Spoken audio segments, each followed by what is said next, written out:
I'm ready to go. All right, and so are we. So welcome to the June 22nd, 2021 study session. And we have some announcements to start with. We have a slide.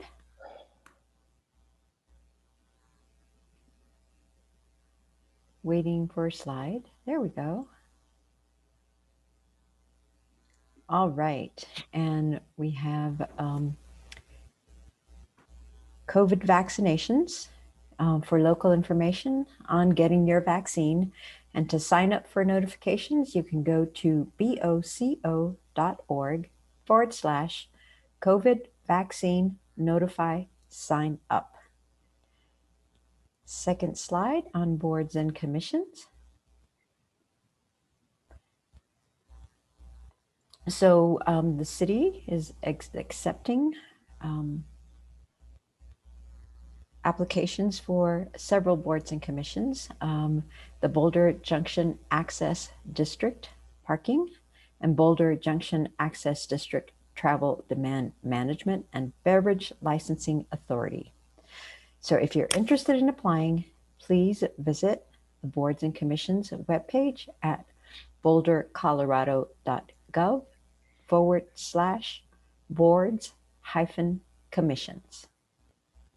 And Be Heard Boulder, third slide. The city has launched a Reimagine policing effort and is seeking community feedback. A questionnaire is available at beheardboulder.org/reimagine-policing until July 31st. It's a great way for individuals to provide input on their own time in a safe, anonymous space. If you would prefer to provide your feedback verbally or participate in a conversation with city staff, other community members, please sign up for an upcoming online forum. You can access the sign-up sheets and available dates on the same Be Heard Boulder page.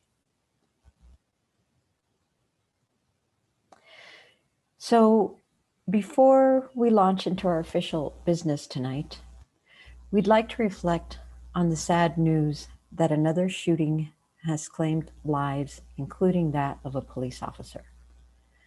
The shooting yesterday in our neighboring city of Arvada brings up grief that remains all too raw for many of us as we continue the process of healing from the March 22nd shooting in our own community. It reminds us that even on what seems like a beautiful summer day, public safety employees face significant risk in performing their jobs. We wish to express our gratitude for these colleagues and their selfless service. From what we understand, Officer Gordon Beasley was well respected by his colleagues and the community he served. He was a 19-year veteran who most recently worked as a resource officer for Oberon Middle School. Many parents today are needing to have painful and difficult conversations with their children about the loss of a man many saw as mentor and role model. There is little doubt that he responded to this situation, here entitled of Community Hero. Our city organization has already sent resources and reached out to peers in Arvada. We in Boulder received the warm embrace and support of our neighbors during our time of need. And now we stand ready to offer that kindness in the form of whatever assistance is needed. As a council, we remain committed to having the tough conversations and taking meaningful action to address the pervasive issue of gun violence in our country. Lastly, I would like to acknowledge that for a community that is just barely starting to heal, learning about another shooting tragedy at all, never mind one that is so close by, can be triggering. We have a terrific community resource available called the Boulder Strong Resource Center. It offers counselors and other free support services for anyone who may be struggling. A more complete list of mental health services for Boulder residents is available at bouldercolorado.gov/mental health. In closing, I would like to ask my fellow council members and community members who are watching tonight's session to join me in a few moments of silence.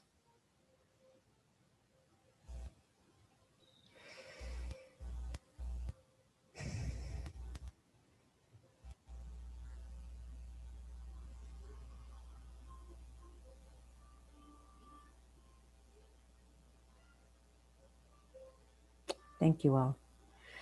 So we can move on to our business. Nuria? Just coming off of mute. Thank you. Thank you, Mary. And thanks for those words. We as staff have also reached out and send our prayers to our community in Arvada. As Chief Harold prepares to tell us about the data innovation happening in the police department today, I sort of wanted to take a moment, if you would, to remind people of the broader context of all this great ongoing work, which is part of the integration with Reimagining Policing, the master plan process going on right now, in which you mentioned that we're still looking for input on. The department has made many changes in the last year as part of the Chief's Strategic Action Plan, and we see Reimagining Policing as an opportunity to build on those changes with an in-depth process to establish the community's values and priorities around policing, and make sure we're implementing the best strategies to achieve the vision reflected in those values and priorities. We've gotten several questions about the Strategic Action Plan versus the Reimagining Master Plan, and we want to make sure that we convey that they are not separate efforts. They are integrated processes that ensure the department can keep moving forward with reform while working with the community to clarify a local public safety vision for the long term. Right now, Reimagine Policing is in the first community engagement window, hopes, values, and concerns, through the end of July. People can participate by completing a questionnaire or signing up for an online community forum through beheardboulder.org/reimagining-policing. Spanish language options are included for the forums and questionnaires. So that's a great way to sort of have access for our bilingual or monolingual Spanish residents. This window has been open for 2 weeks, but so far we've gotten really good response in Be Heard Boulder with over 100 responses. But we've also have special outreach happenings through our Latinx leadership team, Black and African American leadership team, and people with lived experience in homelessness. We have had lower sign-up numbers than we'd like for the virtual community forum. So we're encouraging people who'd like to give feedback in more of a discussion setting to sign up for those opportunities. The Reimagining Timeline has been revised a bit since the project was last discussed at Council for a variety of reasons, including putting some additional project elements on hold after the Hill riot and the King Super shooting this spring. So the next time this project is scheduled for full council discussion will be late November, when there will be a new council and you'll be reviewing the key issues and focus areas for the plan emerging from the first 2 engagement windows. In the meantime, Junie and Bob continue to shepherd this project as your representatives on the process subcommittee, and we really thank them for their input and their service. For today though, and I'll say as a data geek, I'm really excited about today's presentation. We're ready to hear more about crime science techniques and how the department is shifting to more data-informed strategies that will help them identify and isolate specific root causes of crime and quality of life complaints.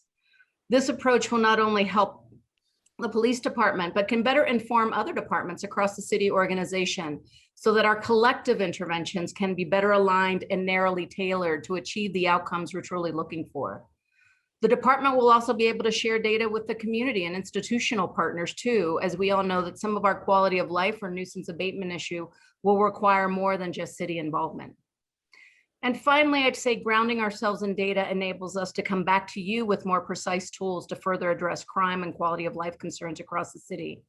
So with that, I'll turn it over to the chief and her team to introduce us to the crime science principles that are setting the stage for future work. Thank you, Nuria. Good evening, Council.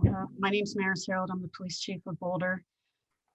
Mary, I'd be remiss if I didn't thank you and Council for those kind and thoughtful words.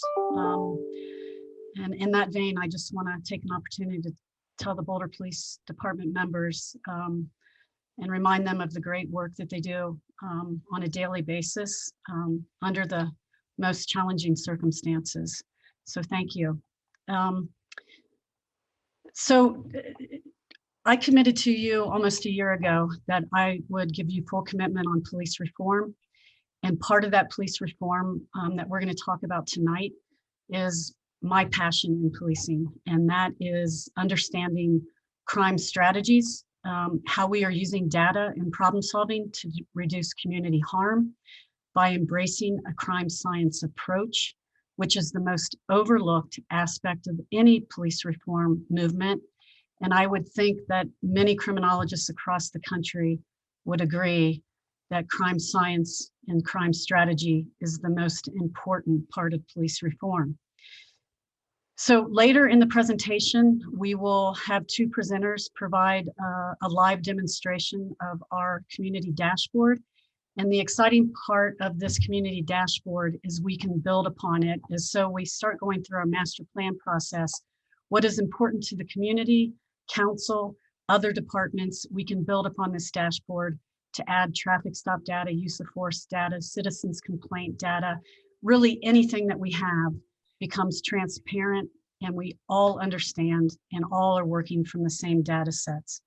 So tonight I'm excited. I'll have three presenters with me tonight that I've worked with extensively and very talented group of people. The first is Julie Wartell.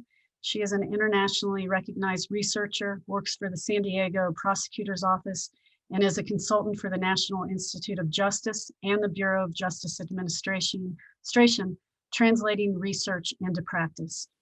Next up, we will have Mike Zadar, who is a crime analyst for the University of Cincinnati and finishing up his PhD program in information technology. He builds technology platforms for police to assist with problem solving and accountability. And then we have our own Katie Bridges, who is a senior data analyst with the City of Boulder's Innovation and Technology team. And she has led the city with numerous capital analytic projects for the city. So I'm very excited. I really believe that by the end of this year, if we continue to go at this pace, Boulder Police Department and the City of Boulder will be leading in data consumption and data understanding and crime strategy and crime science principles. So I'm very excited about the work. So as Julie is presenting tonight, she will present the crime trends right now in Boulder. So crime has somewhat stabilized across the city over our 2020 numbers. However, property crime continues to be very problematic, and there's lots of reasons for that. Boulder is experiencing a flood of methamphetamine coming into Boulder. It's very cheap. This is creating motivated offenders. There's also economic factors at play in Boulder right now and across the region. Metal prices are extremely high, and that is resulting in motor vehicle theft, catalytic converter theft. In addition to that, we have some extremely recognizable hot products in Boulder. Most importantly, we have very high-end bikes that are easily accessed and stolen. And so with that, Julie is going to take over and she will be presenting some crime science techniques with our own data. So thank you. Julie. Good evening, everyone. Thank you, Chief. I am looking forward to sharing this information with you all. Let's see if I can, oh, I can't control it. Nothing's happening. Julie, if you press the view options button on the top of your screen, Yep. you'll have the opportunity to request control. You can't give it to me until I request it, huh? That's right. Okay, it's now requested. All right, and I think that's Taylor that probably has to give you that permission. There Taylor, we go.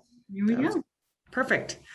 Thank you. So this presentation will provide an overview, as the chief said, of crime science concepts and theories while demonstrating how the Boulder Police Department is addressing crime through this approach. So what is crime science? It applies scientific methods to study and prevent crime and disorder. It also uses evidence to understand crime trends and patterns. It promotes a multidisciplinary approach to crime problems, integrating policing with geography, statistics, psychology, computer science, urban planning, and other disciplines. Simply put, it explains or helps us explain how and why crime events occur. So why is it important to apply crime science? Well, overall, crime science promotes ethical, effective, and equitable policing. There's some core principles of crime science. These are that prevention is more effective than apprehension. And for most effective prevention, this requires partnerships with a wide variety of stakeholders. In addition to members of the police department at all levels and all roles, we also rely on community members, businesses, and many city departments. Secondly, high-intensity enforcement alone for prevention is not sustainable or desirable. Third, community members want police to address not just crime, but quality of life issues as well. And lastly, efforts and strategies should be highly focused on conditions that create community harm. So the four core theories of crime science that I'm going to talk about tonight are the 80-20 rule, routine activity theory, crime pattern theory, and situational crime prevention. I will be discussing these concepts and using examples from Boulder data and different police department efforts. So first, the 80-20 rule. The 80-20 rule is also known as the Pareto principle, which means that 80% of consequences stem from 20% of causes. And this is not just about crime. But in this case, as it relates to crime, crime is highly concentrated across people, offenders and victims, as well as places. And we often visualize this as a J curve that you see here. So what you see, looking at the graph, is that a few places or a few people or types of people have the most amount or account for the most amount of crime. And we're going to see this in some data. In criminology, this is also known as the rule is known as the law of crime concentration. A systematic review of all existing studies of crime concentration amongst places, offenders, and victims shows that about 20% of people and places usually account for at least 50% to 60% of all crime. And this graph depicts the outcomes of these 66 studies. This was written up. There's a reference to the article below on the slide.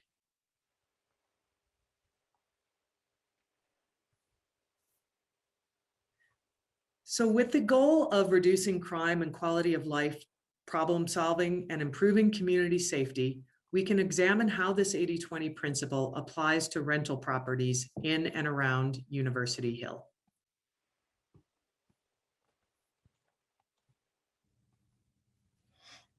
Oh, sorry. This map depicts all rental properties in the University Hill and surrounding areas by type of property, along with a concentration of calls for service at each property. In addition to examining call counts, I've accounted for property size by standardizing by the maximum number of unrelated occupants, which comes from the rental license data for the city of Boulder. So what you see here are all of the 1,500 properties that are focused on University Hill and focused on university-related housing. And what we're going to look into are the 18,000 calls for service that occurred between January of 18 and April of 2021.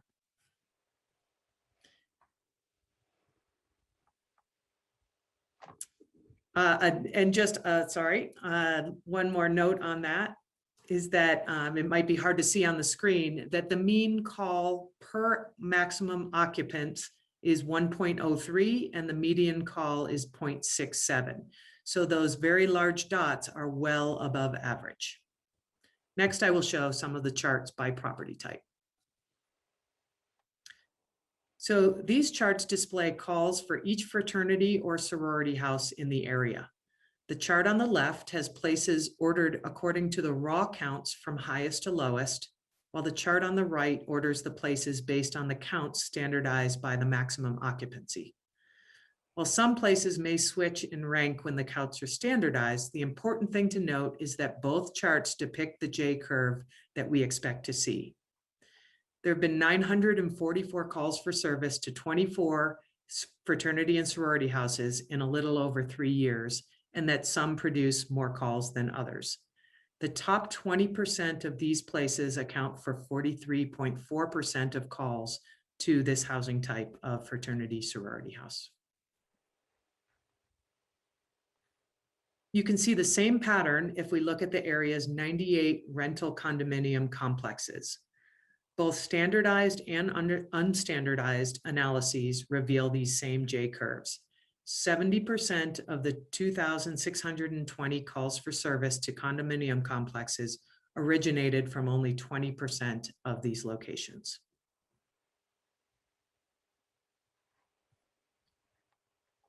These patterns hold true for other rental housing types. Oh, excuse me. Yep, we're good. Here you see the J curves associated with call concentrations around apartments and single family dwellings. Although not displayed, the standardized counts hold the same pattern. For both apartments and single family dwellings, 20% of the locations account for more than 50% of calls across these housing types. The same is true for duplexes, triplexes, and fourplexes. This type of analysis is important because it shows that 1, places are not equally problematic, and 2, even when we control for the number of occupants, some places have larger concentrations of problems than others, suggesting a need for better property management at these locations.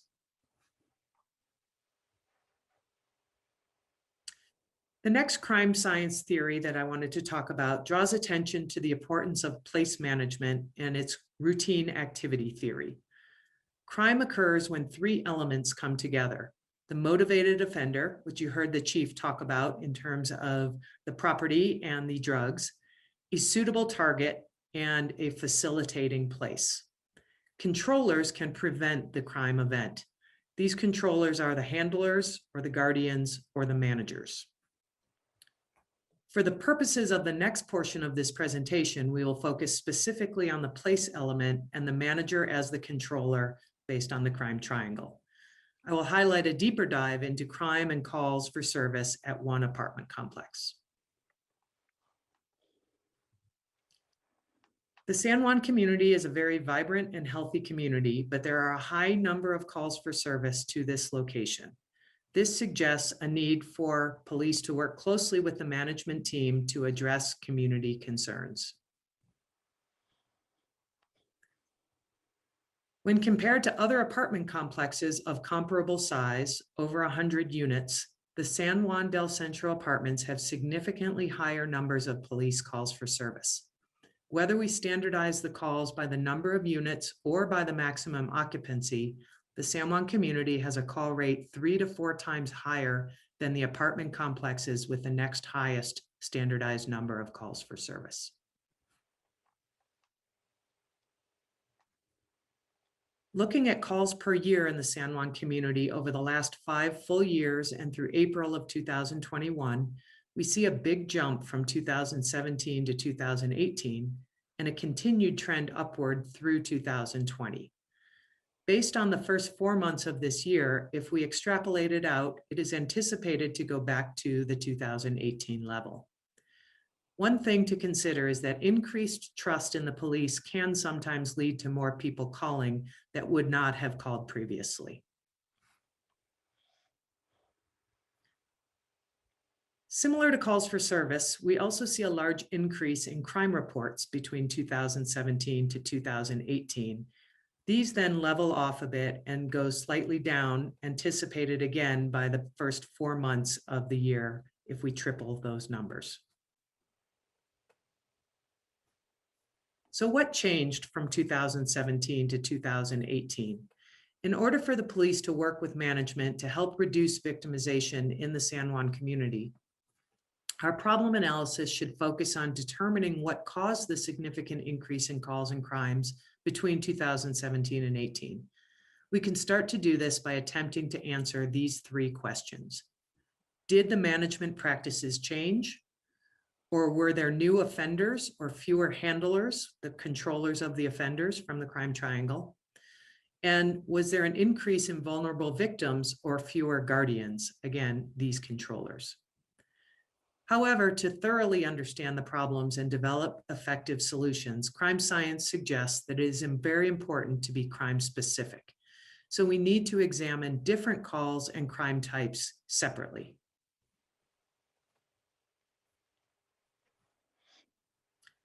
As you can see, most of the top call types are not part one or the more serious crimes, nor is the most frequent crime type, although the amount of assaults and domestic violence crimes are concerning.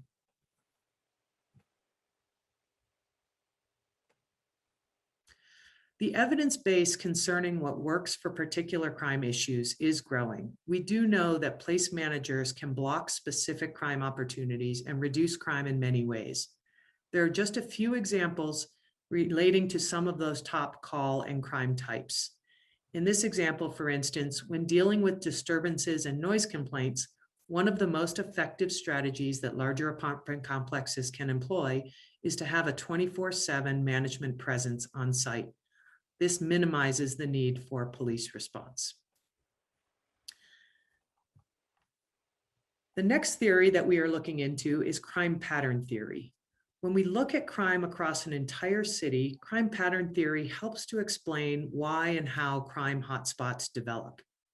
Crime pattern theory considers the journey to crime and overlapping victim and offender activity spaces, as illustrated here, showing the nodes, paths, and edges. There are multiple ways that offenders find suitable targets. They know the victim personally, they live or work with or near the victim, or their paths overlap. In Boulder, one of our most active activity spaces is our downtown corridor. During the pandemic, the foot traffic in downtown was significantly reduced, leaving many businesses vulnerable to break-ins. The business community suffered higher numbers of burglaries following the emergency health order that closed businesses, which reduced the downtown activity and the guardianship that was present there. To begin to address commercial burglaries, an analysis of burglaries between January 18 and March of 2021 was conducted. As you can see, again, we see a small number of street segments account for a large percentage of the burglaries.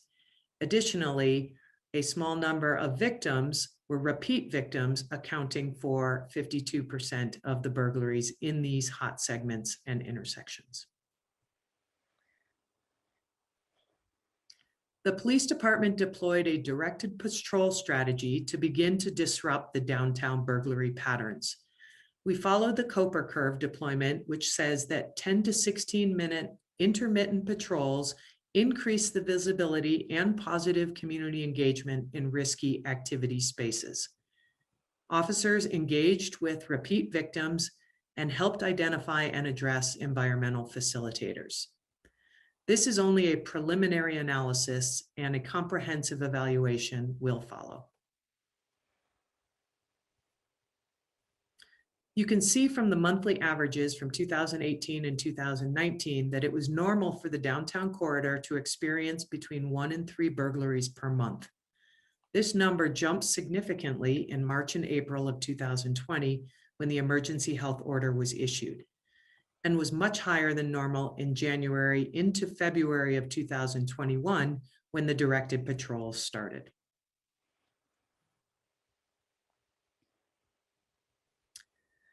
Situational crime prevention, the last concept we'll talk about, is grounded in rational choice theory, which acknowledges that much of the crime is opportunistic.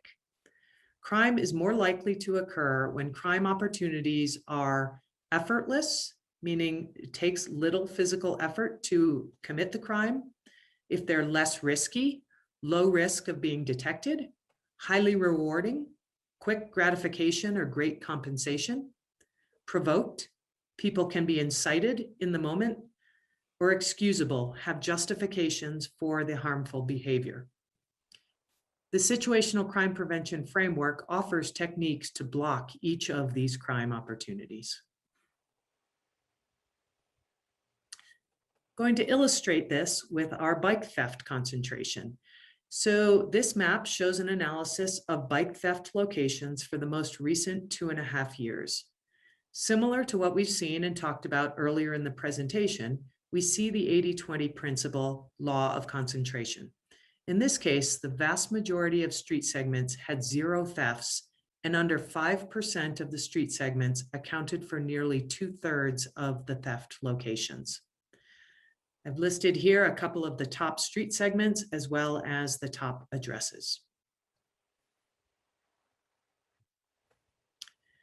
Illustrating several of the situational crime prevention techniques, the Boulder Police have worked on reducing the opportunity in 3 distinct ways by situational crime prevention.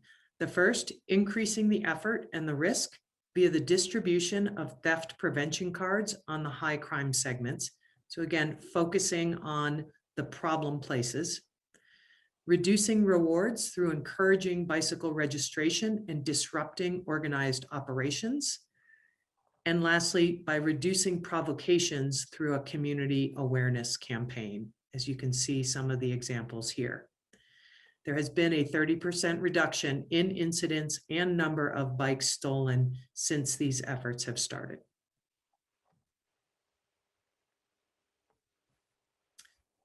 Next, I'm going to move into a general crime update, as the chief suggested, about Boulder crime, looking at about 5 years of data and in relation to year-to-date data. A little background initially about the National Incident-Based Reporting System. This is maintained by the FBI and designed to account for multiple offenses in one crime incident. This is a way to measure crime across the country, so jurisdictions are defining and counting crime equally. In 2021, there have been 4,150 reports involving NIBRS offenses, keeping in mind that one report can have multiple offenses. NIBRS is broken down into 3 categories: offenses against persons, such as robbery, assault, and harassment; offenses against property, such as theft, burglary, and property damage; and offenses against society, such as drugs, prostitution, and liquor violations. This first slide is showing all offense reports by month with the 5-year average and the trend we've seen so far in the first 5 months. While we had a way above average January, crime has now leveled off and even decreased below the normal average. This slide summarizes what you will see in the next few slides in more detail. Offenses against property have increased steadily since 2019, with year-to-date up by 29% over the 5-year average.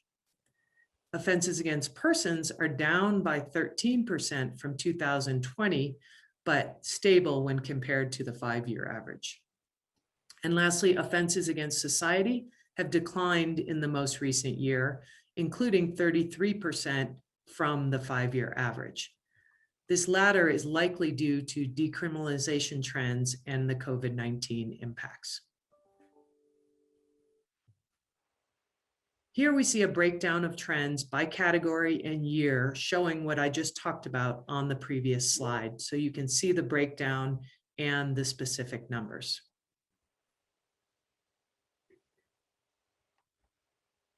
Looking at the weekly trend for property offenses, we see the big spike in week 2.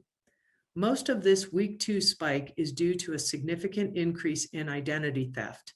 And we will see on the next slide some other property crimes that also had a large percentage increase this year in more details.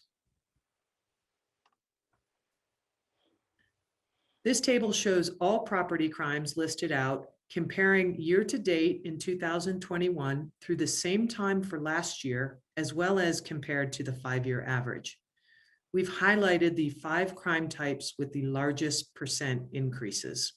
As I mentioned, the identity theft, as well as several others.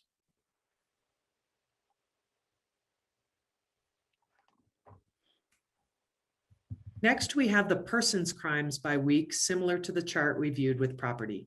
You can see the weekly change somewhat mirrors the 5-year average, with a few weeks being above the normal range and a few weeks being below it.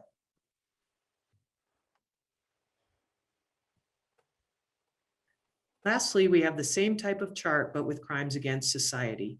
As I noted above, this year has generally had a lower number of these types of crimes. Now I'd like to turn it over to Katie Bridges and Mike Zadar, who will demonstrate the community crime dashboard. As you will see, the dashboard will also use the NIBRS categories and crime types that we just discussed. Hi, thanks, Julie. My name is Katie Bridges. I am our senior data analyst. Oh, I think we might have an echo. I think hear the echo. Maybe we're good. Okay, I'm a senior data analyst in our IT department here at the City of Boulder. I'm very excited to be here tonight to talk about the partnership between IT and police on an open data set focusing on crime addressed by the Boulder Police Department and a dashboard that's been created with that data. This data set and dashboard are incredibly important in terms of transparency. We as city staff have an accountability to the public, and these tools give folks a way to monitor and track some of the work that we do every day. It's also important internally as it allows other departments across the city to use this data in their work. I'd like to quickly note that open data is only one piece of the partnership between IT and police. For example, another project we're working to deliver is our enterprise data warehouse, which will allow for cross-departmental citywide analytics, and public safety data is a top priority for the data warehouse. Here, I am going to screen share our open data portal. There we go. Here we go. So this is a public website, the City of Boulder Open Data. So anyone with internet access can go to this site at open-data.bouldercolorado.gov. There are several ways to navigate the site, so folks can browse by topic or look at recently updated data. If you have a specific data set you're looking for, you can use the magnifying glass at the top right of the page. Before I hand it off to Mike Zadar for a live demo of the dashboard that we've created, I want to talk about the crime data that we used to create this dashboard and how folks can download it in Excel to view or do their own analysis on this data. So to access this data from our open data site, we can search for BPD, the Boulder Police Department, and we'll see all of the relevant options and data sets that are available come up as options here. We are going to first click on the BPD offenses data, and we're going to view that data table here. So since our open data portal is through ArcGIS, and we do have spatial data for crimes, the first thing you'll see on this page is a map of where these offenses have occurred. In this situation here, we want to download the underlying data. So in the top right corner, we're going to click on that View Table button. So here you will be able to see all of the data that we have. We have over 30,000 records since the beginning of 2018. As Julie noted, there can be multiple offenses on a single report, so this data is offense data. You can sort this data by any column by clicking on a column header. So for example, we've sorted here by report date. You would just click on that report date column header. It will sort first, ascending, and then descending. You can also filter this data before you exported it. So for example, if we wanted to look at all credit card or ATM fraud crimes that have occurred in 2021, on the left side of the screen, you'll see this funnel icon. You can click on that. Here, we want to first select where the report year equals 2021. Once that's selected, the table to the right with the data will filter to show that selection. The second selection here, as Julie mentioned, is the NIBRS. Oh, sorry, and that's not popping up here, but we could also filter by the NIBRS definition of credit card fraud. And if we did that, there we go. We can search those NIBRS descriptions and search for credit card fraud. Again, once that selection is made in this filter panel on the left side of the page, the data to the right would automatically filter to show the data that folks were interested in looking at.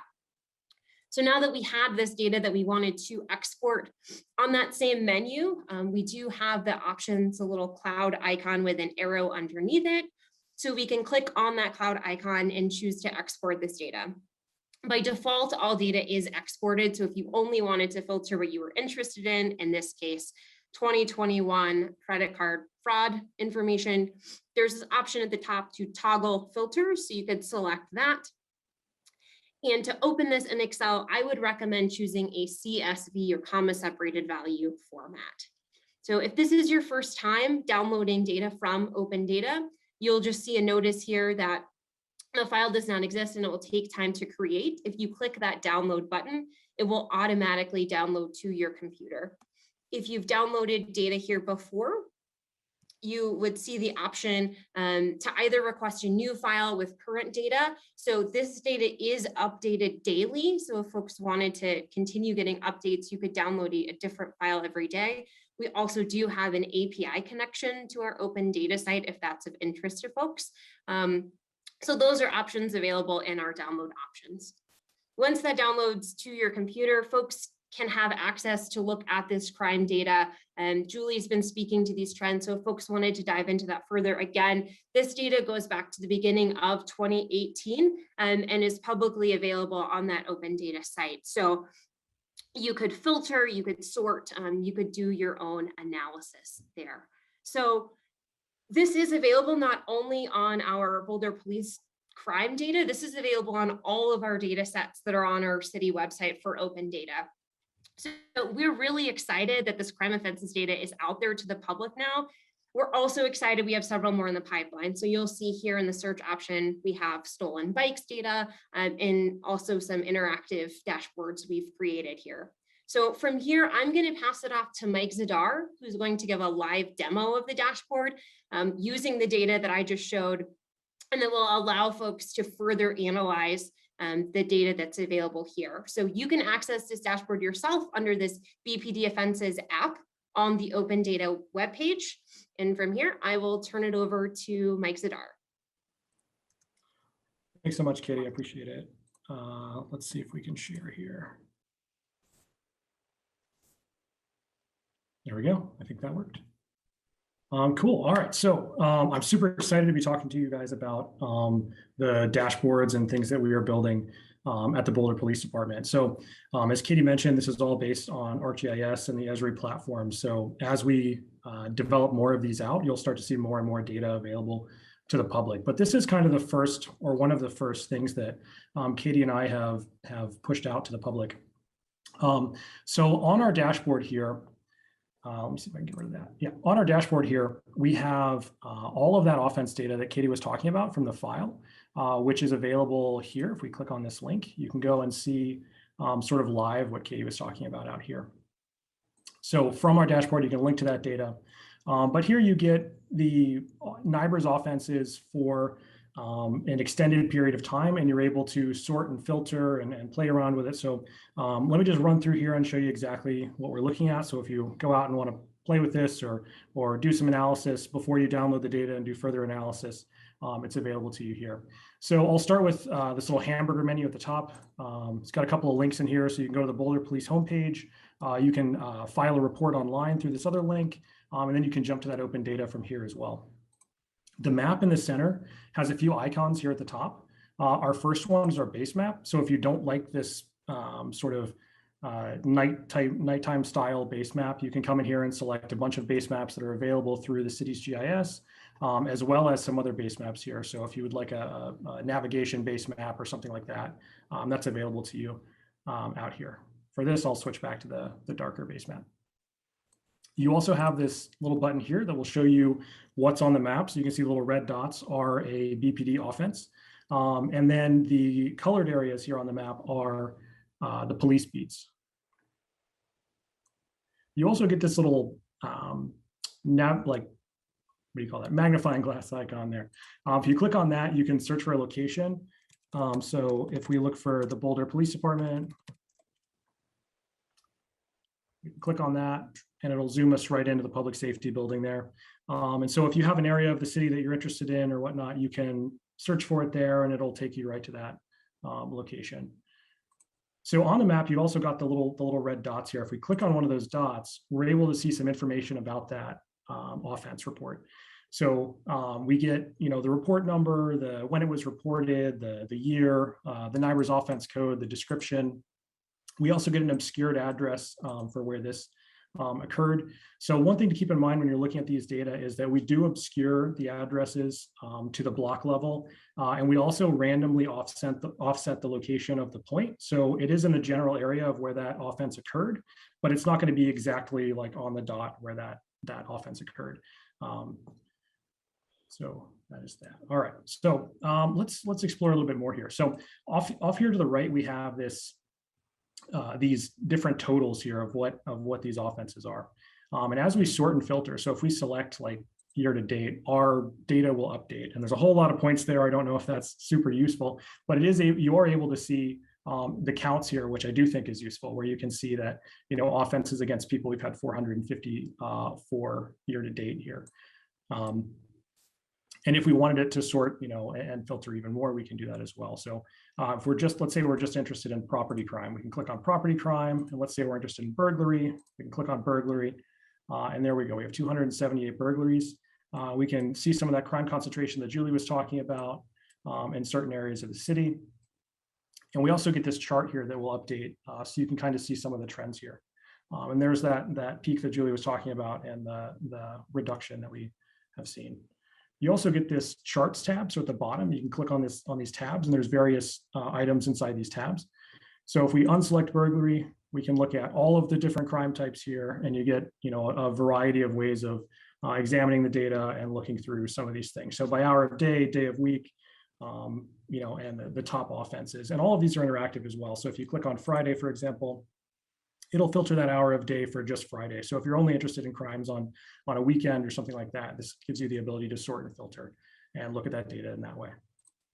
Same thing with the map and our selectors over here. If we're interested in burglaries that happened on, let's say Wednesday, Thursday, and Friday, we can look at that, and let's look at those for the last 30 days. And so we can see that our map view changes, and you can really dig in and explore some of these different things. The next tab we have here are some crime prevention tips. So just some safety tips in general around crime issues, as well as tips about being prepared for emergency situations.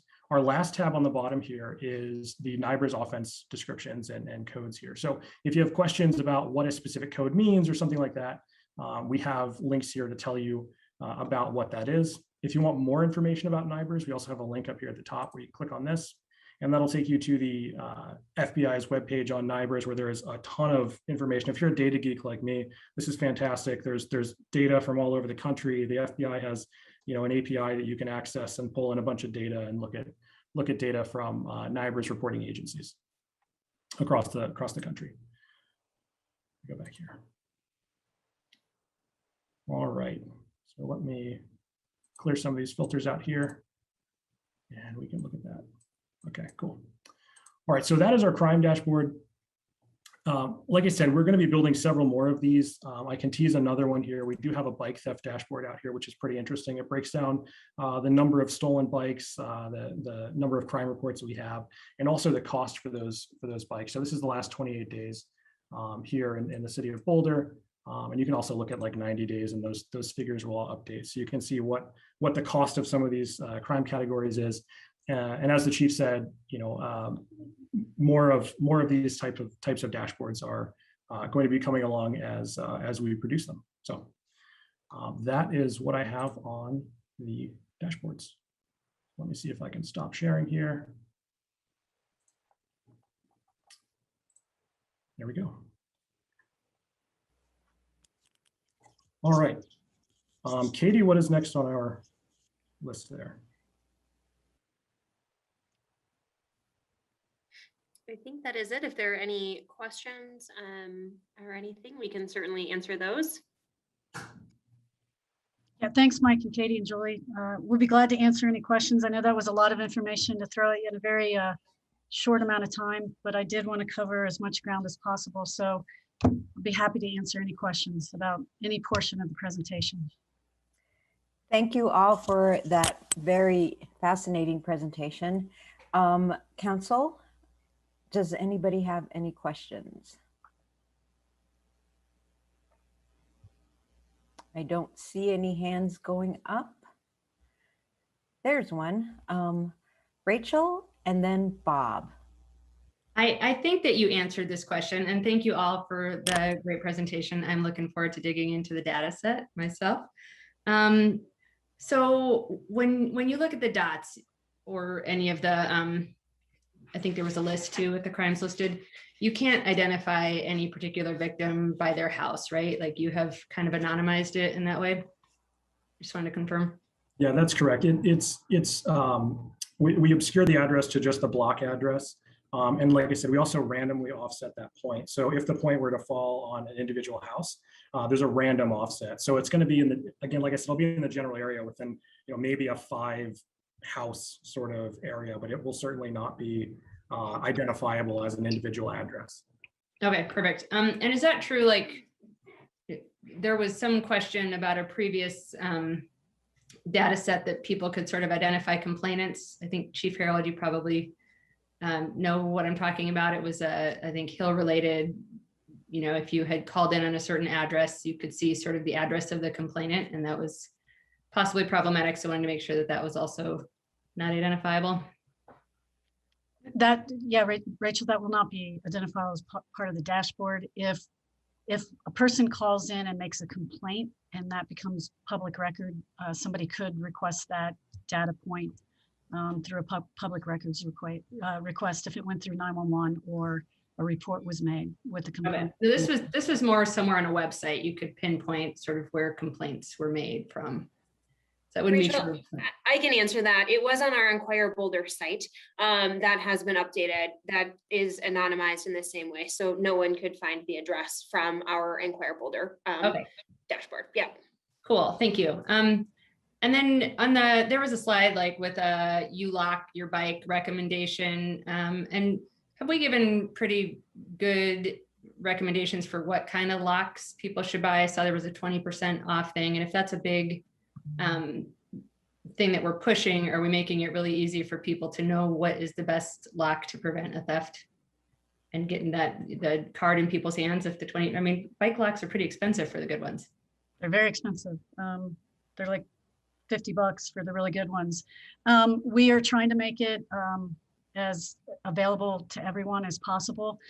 The bike shops in Boulder have been very supportive of giving the discounts, but for preventing bike theft, the U-lock, without a doubt, I've tested it myself, it is the only way to prevent bike theft. The chain link or all the other locks can be defeated within 5 seconds with a good pair of pliers. So U-locks, any type of U-lock is what is needed.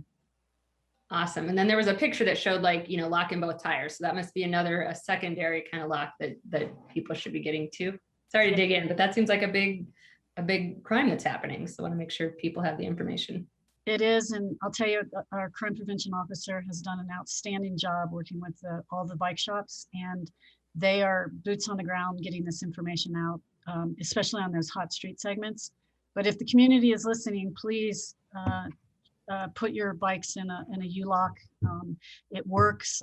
We've tried to defeat the U-locks ourselves. We can't do it, and it is the only way to prevent bike theft.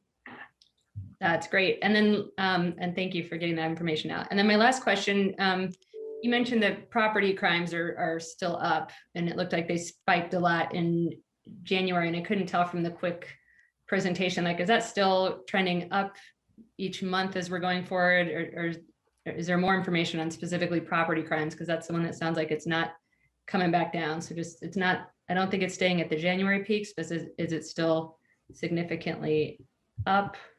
Yeah, we're trending, we're about 29% up. And I expect in our prediction models, property crime is going to continue to be problematic throughout the fall.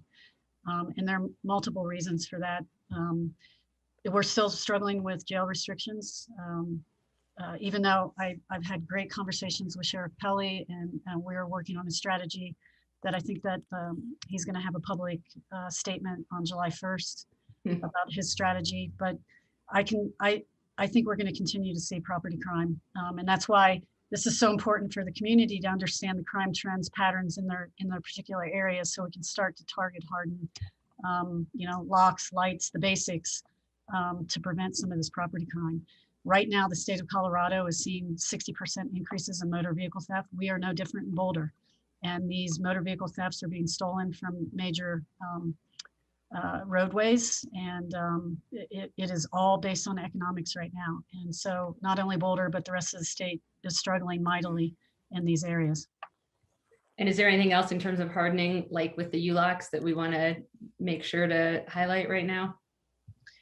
Yeah, and that's one of our education public awareness campaigns is most certainly instructing the community on these crime patterns. What we're seeing, there's most certainly crime concentration in certain areas, but burglaries are all about lighting, locks, watching out for your neighbors.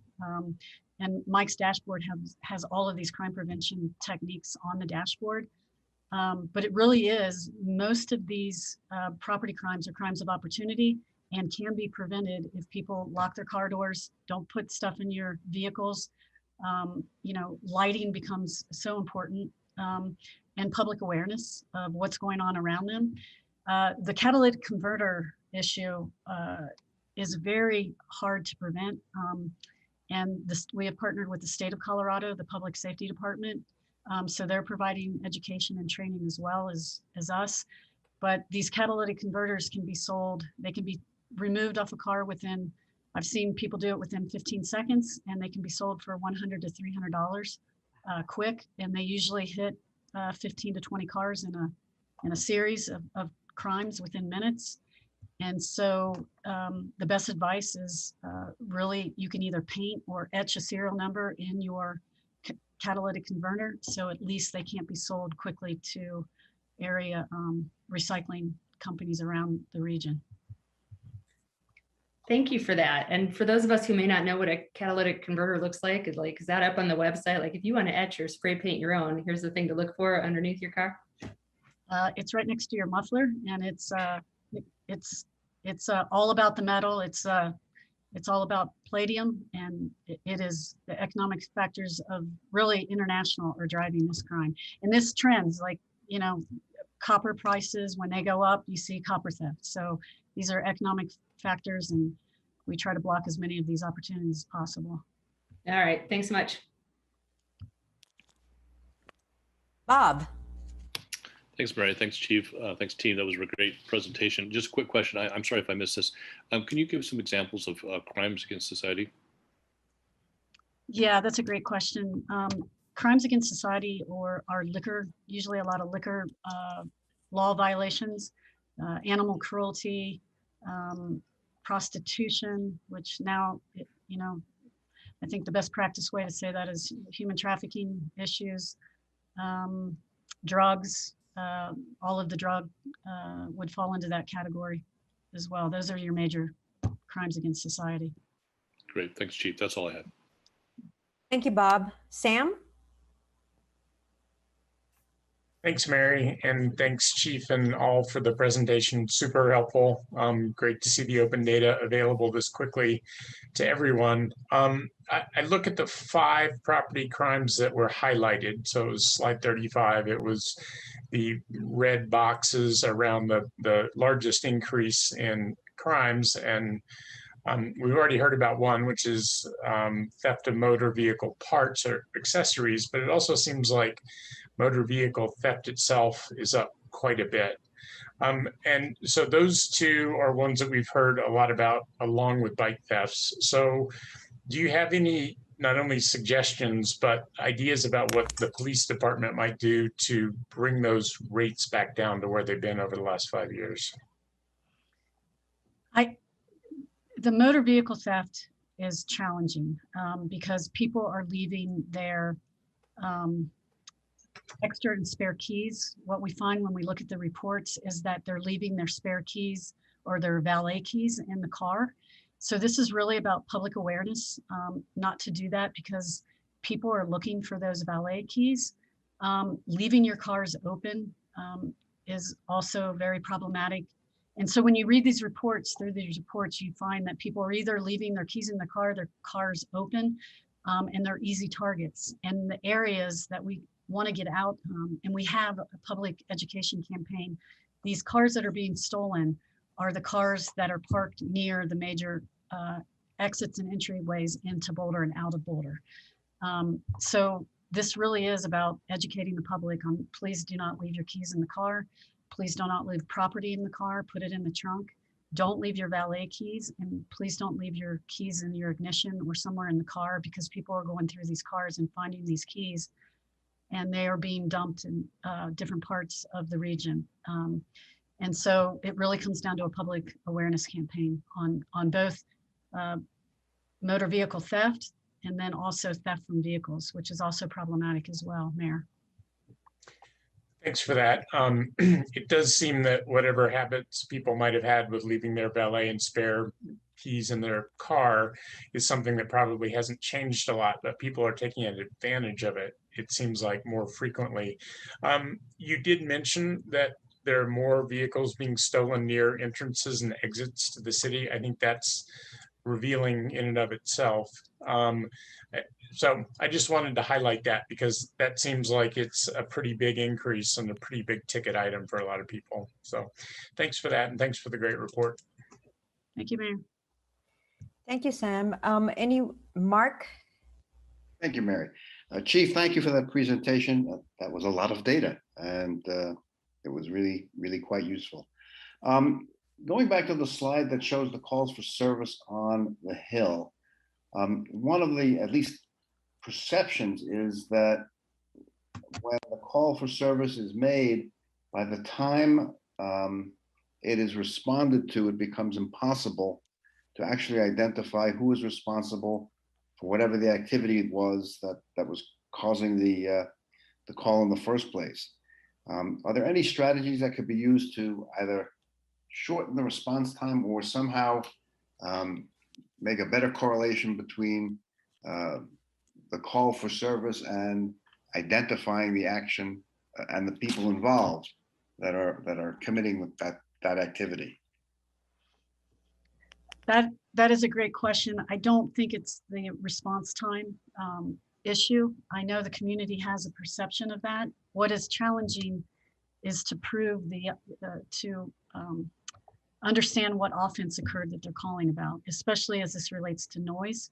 The police have good response times to the Hill, but it's proving that the loud noise and what occurs is the community members, when they see the police car pull up, they turn the music off, they shut the lights down, and they don't answer the door. This makes it very complicated for the police to investigate these very low level ordinances. And so I think what the data clearly demonstrates is that we have severe place management issues on the Hill. And I think it's clustering around certain landlords, management teams. And I think that we really need to understand the amount of calls for service being generated from a very few places on the Hill. And I'm sure this would remain consistent as we look at the rest of the city in the same way we have started to look at the Hill. But in my opinion, we're not going to be able to police our way out of these noise complaints and disorder complaints. It is just overwhelming when you look at the data, how many calls for service we have across the Hill area. It's overwhelming.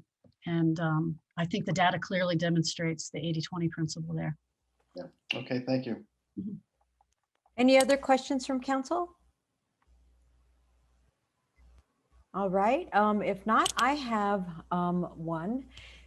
Thank you for that very fascinating presentation and all the way around. Really appreciate it. My question has to do with the call data and specifically on the Hill and at the San Juan community, where you mentioned during the presentation that all of this suggests that there's a better, that there's a need for better property management. So what are the strategies to attain better property management, and how can we implement them in Boulder? Great question, Mary. And I think this really comes down to landlord education training that is sponsored by the Bureau of Justice Administration. And I think a lot of landlords don't know how complicated it is to actually run a property and not have high calls for service or high crime. So I think that there's an educational component, which we most certainly could do in Boulder, and each city department could take a lead on the training. And then secondly, I think that the city has put together a team under Nuria's direction to really start exploring model policies across the country on chronic nuisance abatement. And then thirdly, we really have to get a clear understanding of our data across the city and standardize it for different apartments and different types of properties across the city. But I would bet my bottom dollar that the principles will remain consistent as we start to look at other parts of the city as well. Thank you, Maris. And I have, so just to follow up, if like you said, we're not gonna police our way out of this problem, what could we do on a small scale to begin with, say a pilot program, that would get us going on some of these strategies that you mentioned? Well, Nuria's already put together a really good team in the city to start refining our data, which is step number one. We're also exploring landlord education training with the university. In short term, the university, myself and the planning director are gonna pilot some code enforcement and intelligence work up on the Hill. And then as we're looking at the San Juan property, which is really fascinating to me, because our team here in the police department is indicating, you know, a few years ago, the community members of San Juan did not have a lot of trust in the police department. And now that they see the police on a daily basis, that trust is building. And so maybe that's why we're seeing high calls for service. So all of this is exciting to me because at least we have actionable data to start tearing apart these problems and working together as a team. But I think the team will continue to work on these, you know, these high calls for service locations. And I think that we really have to start educating these landlords. And then at the end of the day, if we need to have a stronger chronic nuisance abatement ordinance, I think that's in order. When you look at the amount of calls for service to some of these locations, it must be traumatizing for the community to see the police in these communities so much. And I don't think that's the direction that we want policing to go. So I think this, again, is a great example of where the city could use holistic governance and work together as a team to start solving these community problems that really is causing a great amount of community harm. Thank you, Maris. What I'm hearing then is that y'all are on it. And that's great. I think we are, and I think it's just because we're really getting an understanding of our data, and it's going to get better, and we're going to be able to really pinpoint and isolate the 80-20 principle across the city. And I think that's very powerful. And so I'm excited for the work because I think the biggest part of police reform that people miss is trying to extract police from constantly going back and forth to some of these problem areas, but use a whole city holistic approach. And I'll tell you that other city departments have levers that are much more impactful on some of these crime and disorder issues than the police. And so I'm excited. I think we have a great team under Nuria's leadership, and I think we're going to do big things. Thank you. And thank you for all the work you all are doing. Any other questions from council? Seeing none, we'll move on to the next item. Thanks, Mary. I know this item has been bumped a couple times, and I'm excited that AMP's implementation and action plan is before you today. So I'll invite Chris Hagelin in Public Works and Chris Jones in Community Vitality to present. Thank you. Thank you. I'm going to share my screen real quick and hand it over to Chris Hagelin. All right. We'll wait till that comes up. Make sure it comes up. Yes. So good evening, Mayor, City Council.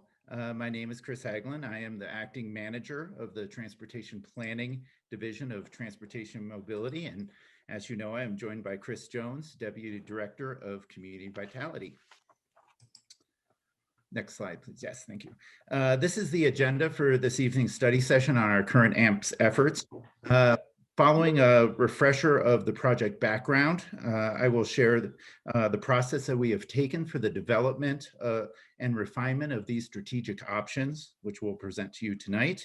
And then Chris Jones will share with you the specifics on our neighborhood parking management, parking pricing strategies, and then also our parking fine strategies. And then it will return to me and I will share some of the feedback that we have received from boards and councils and the next steps that we are prepared to take, and then the questions we have for you tonight. As you know, the work that we've done in AMPS is guided by three major documents: the Boulder Valley Comp Plan, our Transportation Master Plan, and the Access Management and Parking Strategy documents known as AMPS. These have all shaped our work.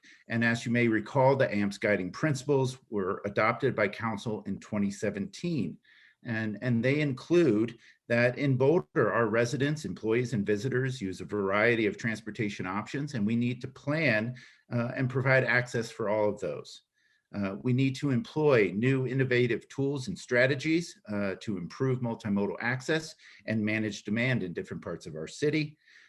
We need to be inclusive and recognize the diversity within our community and strive to advance social and racial equity. We need policies and programs that not only provide transportation access benefits, but also meet our economic vitality and climate goals. And lastly, in our fast changing and very unpredictable world, as we have certainly felt in the last couple of years, we need to plan for the present, but also adapt to the future and its social, environmental, technological, and economic changes. Next slide, please. It's stalling for a moment, sorry. All right, there we go. Thank you, Chris.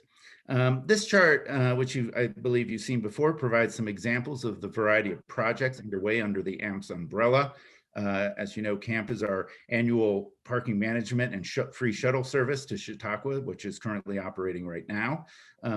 For our city government offices and the main civic library, we implemented a new parking management strategy and also a parking cash out program for our city employees. Staff continues to work on a possible TDM ordinance for new developments to mitigate the impacts of new development on our transportation system. And that project is directly linked to our parking code changes project, which unfortunately has been delayed due to staff reductions in the planning and development services. However, we hope to get that back on track in the near future. This fall, we're also kicking off a curbside management program. We received a grant from DRCOG and we'll be looking at developing a set of curbside management policies and an implementation guideline so we can begin looking at how we employ that in our city.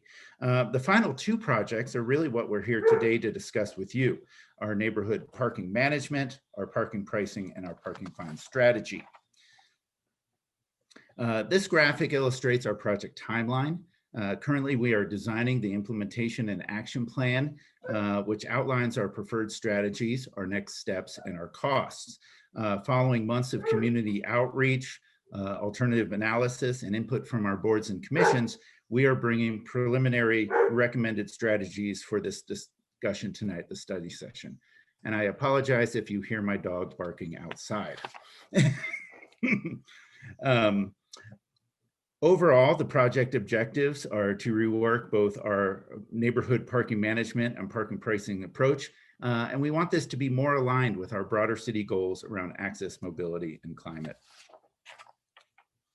To meet these project objectives, we've analyzed our existing conditions, we've conducted extensive community engagement, and we've also looked at best practices in other communities.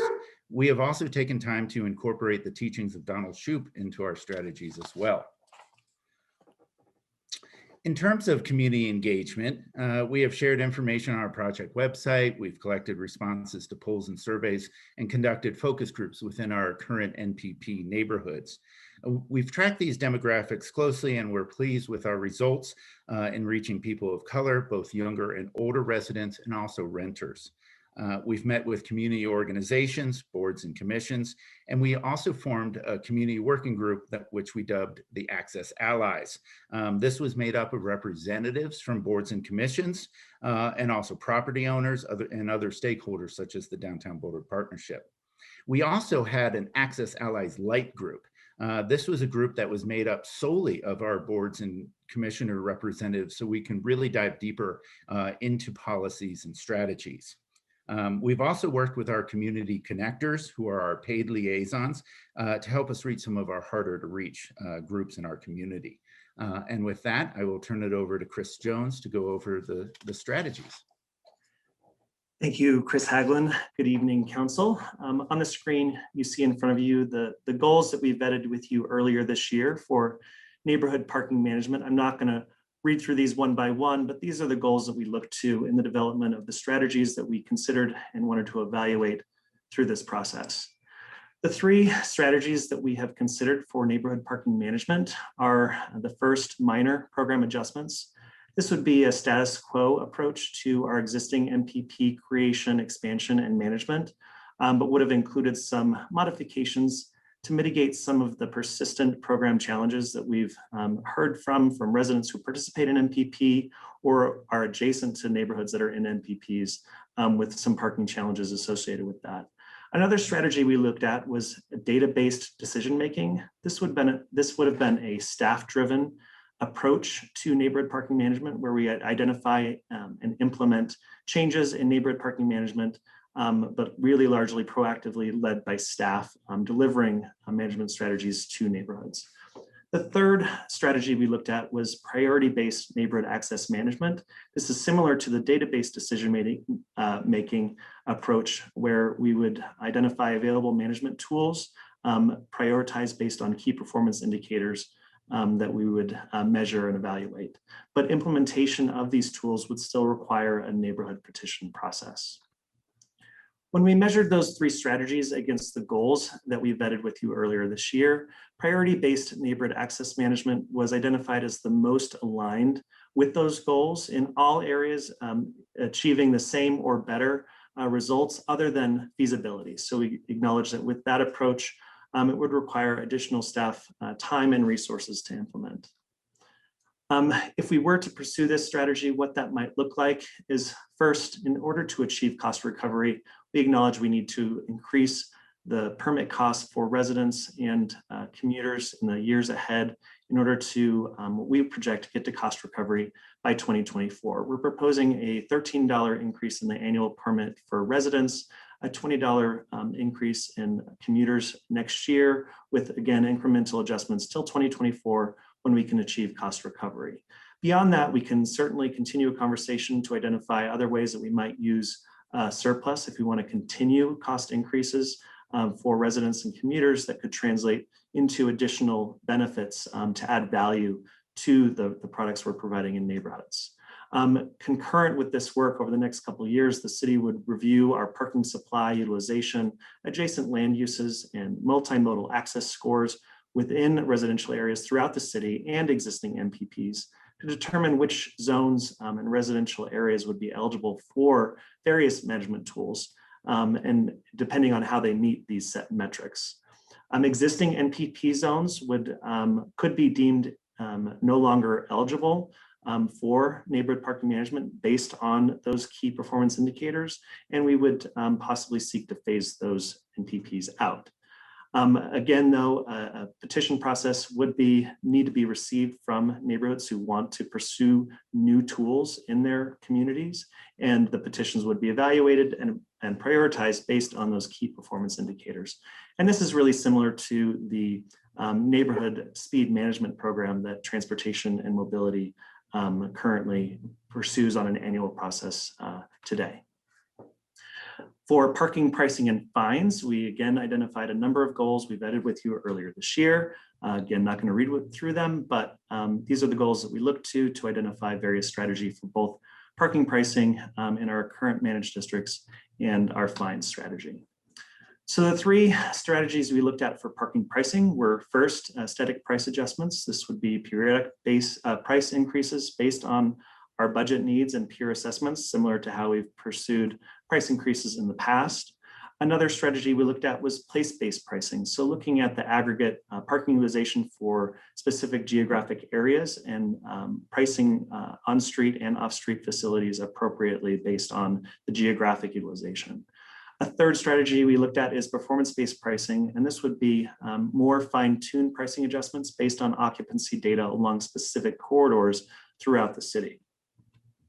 When we evaluated those three strategies against our goals, performance-based pricing was identified as the most aligned with those goals in performing the same or better in all areas except for achieving transparency and predictability, where if we are having different pricing on different corridors, there will be some challenges in making sure that the public is aware of where those higher prices might be. And again, feasibility of this more refined approach to parking management will require more staff time and effort to implement.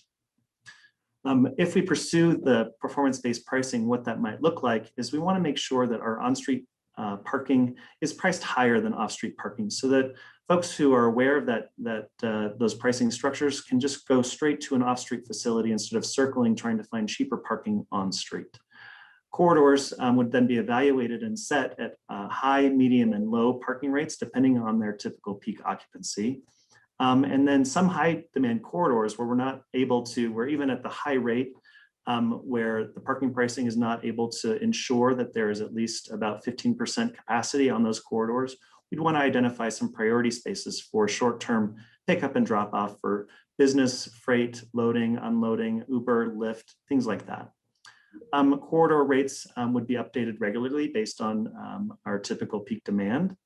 And fortunately, the new meters that we've just installed throughout the downtown and University Hill are able to be programmed easily with these variable rate structures.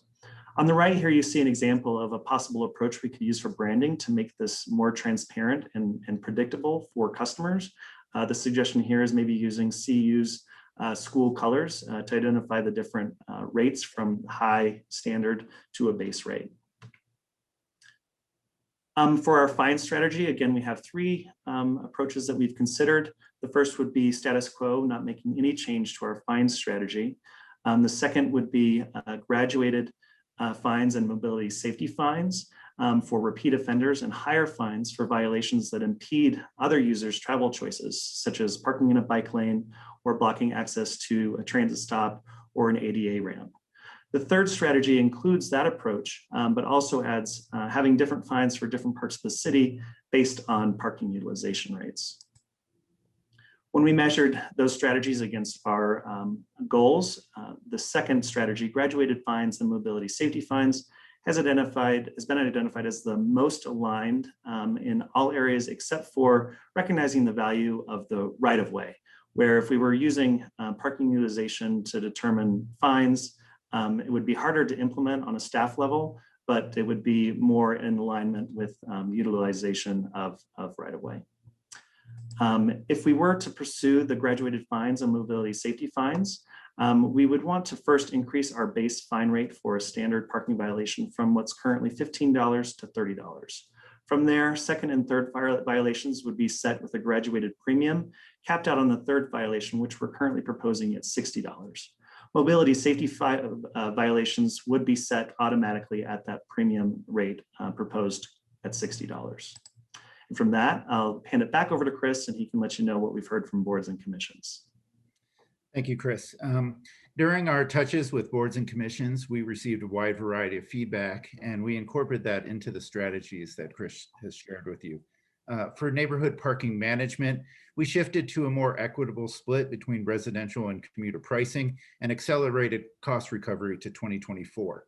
We also tied key performance indicators to trip generation for new developments to make neighborhood parking management a proactive tool during our planning process. For parking pricing, we increased the difference between off-street and on-street parking prices and included the 15-minute free on-street parking. We have committed to regularly tracking vehicle miles traveled and greenhouse gas reduction impacts to understand the impact of these parking management changes. We are also committed to expanding TDM and mobility initiative programs following the achievement of cost recovery. Parking pricing will be responsive to changes in parking demand distribution and intensify in transitional districts like Boulder Junction as they evolve and densify. And we've also changed some of the terminology we've used in our parking fines. In regard to overall board and commission sentiments on these strategies, the Downtown Management Commission is generally supportive and interested in increasing off-street parking use and also very interested in the up and coming curbside management work getting started this fall. The University Hill Commission supports the strategies developed through this process. BJAD, Boulder Junction Access Districts, is also supportive of the strategies and the approach, but is also open to some higher off-street parking prices within their district. Planning Board views this the approach that staff is taking as conservative and incremental, and that a more aggressive approach could be taken, but they understand the need to balance equity, economic vitality, and environmental goals. TAB desires that council direct staff to take a more aggressive approach to parking prices and to really use it as a tool to address greenhouse gas reduction needs and to decrease vehicle use. TAB also believes that residents can and should pay more for their neighborhood parking permits, and that the price for residential permits should rise faster to achieve cost recovery sooner. We do have Ryan Chouchard from TAB at this meeting, and he is available to elaborate on TAB's feedback if so desired. Considering council's earlier feedback and recent discussions at TAB, we believe it's important to explain how staff has incorporated Donald Shoup's teaching into these strategies. Essentially, there's 6 main principles in Donald Shoup's approach to parking management, and we have taken the time to incorporate these. The first is charging the right prices for on-street parking. The right prices are really those the lowest prices that will achieve a 15% parking availability. So there is never a parking shortage. Prices will balance demand and supply on these on-street spaces. Staff is going to collect data and over time adjust pricing to balance supply and demand, just as this principle indicates. The second is to charge demand-based pricing for off-street parking to optimize occupancy. Staff are proposing that the city change pricing to make on-street parking more expensive to optimize this off-street parking use, and which I think is currently underutilized. The third principle is to spend parking revenue to improve public services. So staff is proposing this idea, and really the city has been doing this for decades through property taxes and parking revenue in our districts. KJIT has supplied eco passes to our downtown employees. In Boulder Junction's TDM Access District, we provide not only eco passes, but also bike share and car share memberships, and soon micromobility memberships. The city periodically also issues bonds against anticipated parking revenue for projects within these districts to improve safety, aesthetics, and walkability. The fourth is to remove off-street parking requirements. Planning and Development Services will be working to identify changes in these parking code. And I would say that our preliminary recommendations before we got to the pause was to transition away from parking minimums to parking maximums. The fifth being promoting parking cash out programs. The city initiated a program for its own employees in the civic area to great success. Employers throughout Boulder are already doing this voluntarily, and Boulder Transportation Connections, which is our local transportation management organization, is focused on increasing parking cash out programs, and before COVID had acquired a congestion mitigation air quality grant, or CMAQ grant, to promote parking cash out. So we're going to continue to work on that as we adjust to this post-COVID environment. The final shoe principle is to use parking fines that increase with each successive offense. And as you've just heard, this is definitely part of our proposal tonight. So to go over just kind of our next steps, if we were to implement these strategies for the neighborhood parking management, we would adjust the resident and commuter annual permits by $10 and $20 respectively to achieve cost recovery by 2024 with additional increases. We would update the ordinance and regulations for our new NPP process. We'd maintain the pause on any new NPP zones requests throughout this next year, and then we can start revisiting those. We will conduct extensive data collection in those residential zones to look at the impact of these changes. We will establish eligibility and priority for the possible creation of new neighborhood management zones, and also look at possibly phasing some out that no longer meet our KPIs.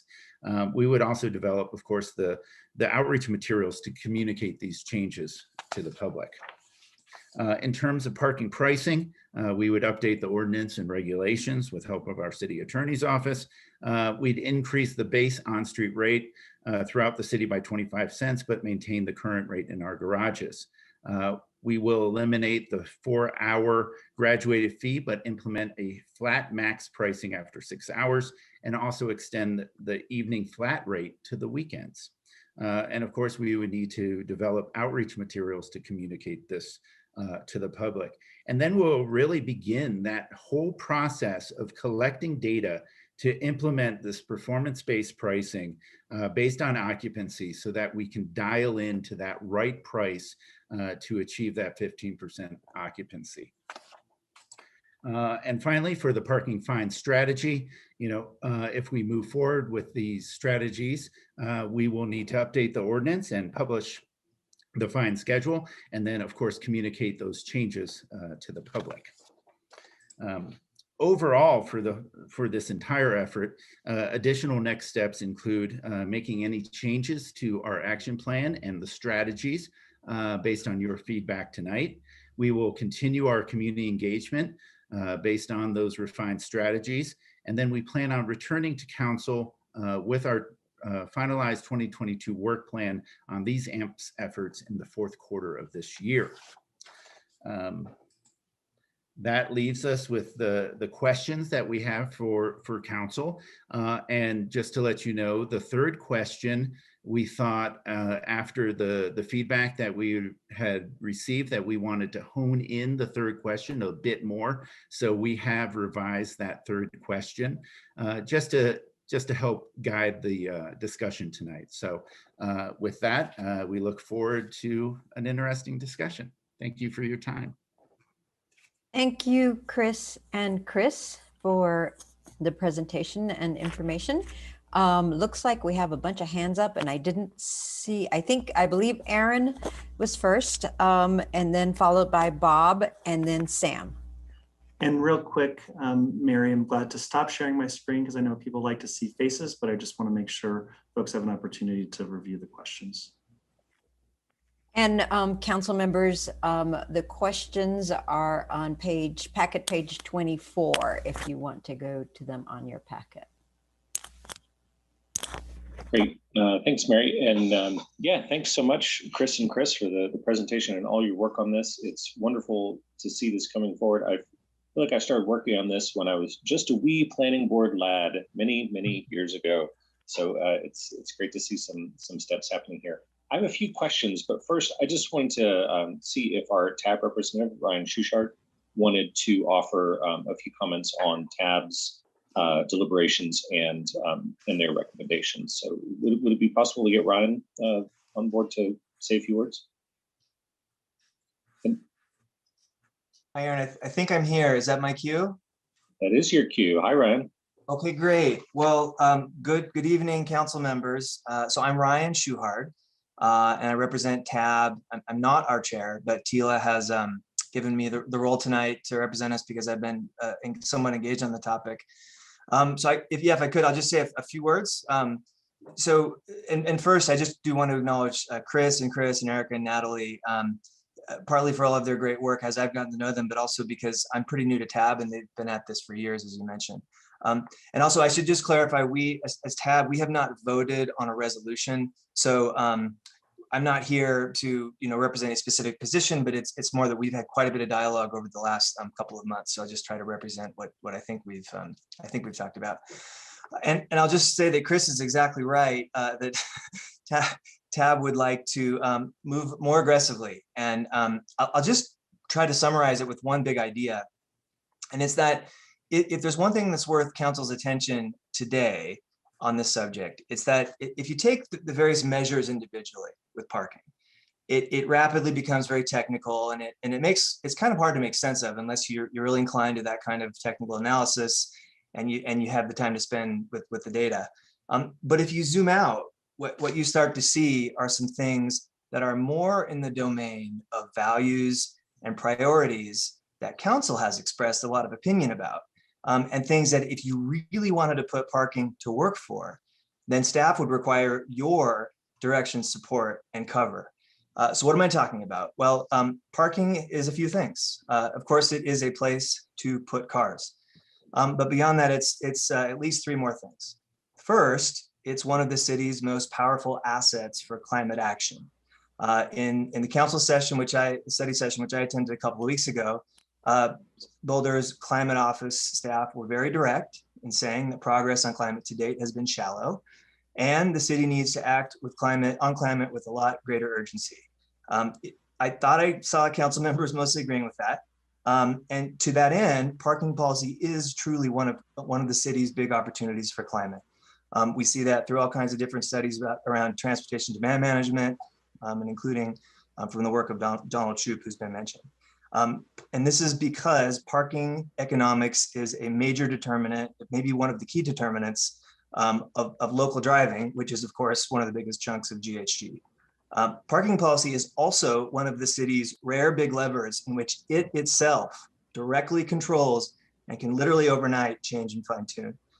And if you think of the corollary, it's that parking is, just in a general policy sense, it is a significant source of potential conflict with climate and GHG reduction, and vehicle miles traveled reduction, Vision Zero. And so to really, if you wanted to put parking really to work for climate, you would be looking at what are the ways that we can really pull the lever on parking pricing and some of the related subjects. So that's the first thing. Second thing, what is parking? Parking is also a large amount of publicly owned real estate. On-street parking is a valuable public good, and hence it's something that the general population of residents pay for directly and indirectly, and which a subset of residents benefit from. And it is not predestined that the public space we currently use to provide public subsidized car storage needs to be used that way. So if you just think about the value of the real estate of the parking, the numbers will start to add up very quickly. And the question one might ask is, if you were starting from scratch, would you use $50 a square foot real estate and just give that away for free, or for mostly for free? And the third and the final thing that parking is, at least for tonight, is it's a service with the market price. And so that means that cheap prices for on-street parking storage means that cars will appear to take up the space. If you increase the prices, it means that cars will begin to disappear as people choose private locations to park, to get rid of an extra vehicle, or take the bike or bus, and more parking spaces will free up. If you remove subsidized parking altogether, people are still free to park their cars at a market rate. And you can imagine local businesses and even private residents who have garage, driveway, and other space, they'll compete to supply it. And we've seen this everywhere.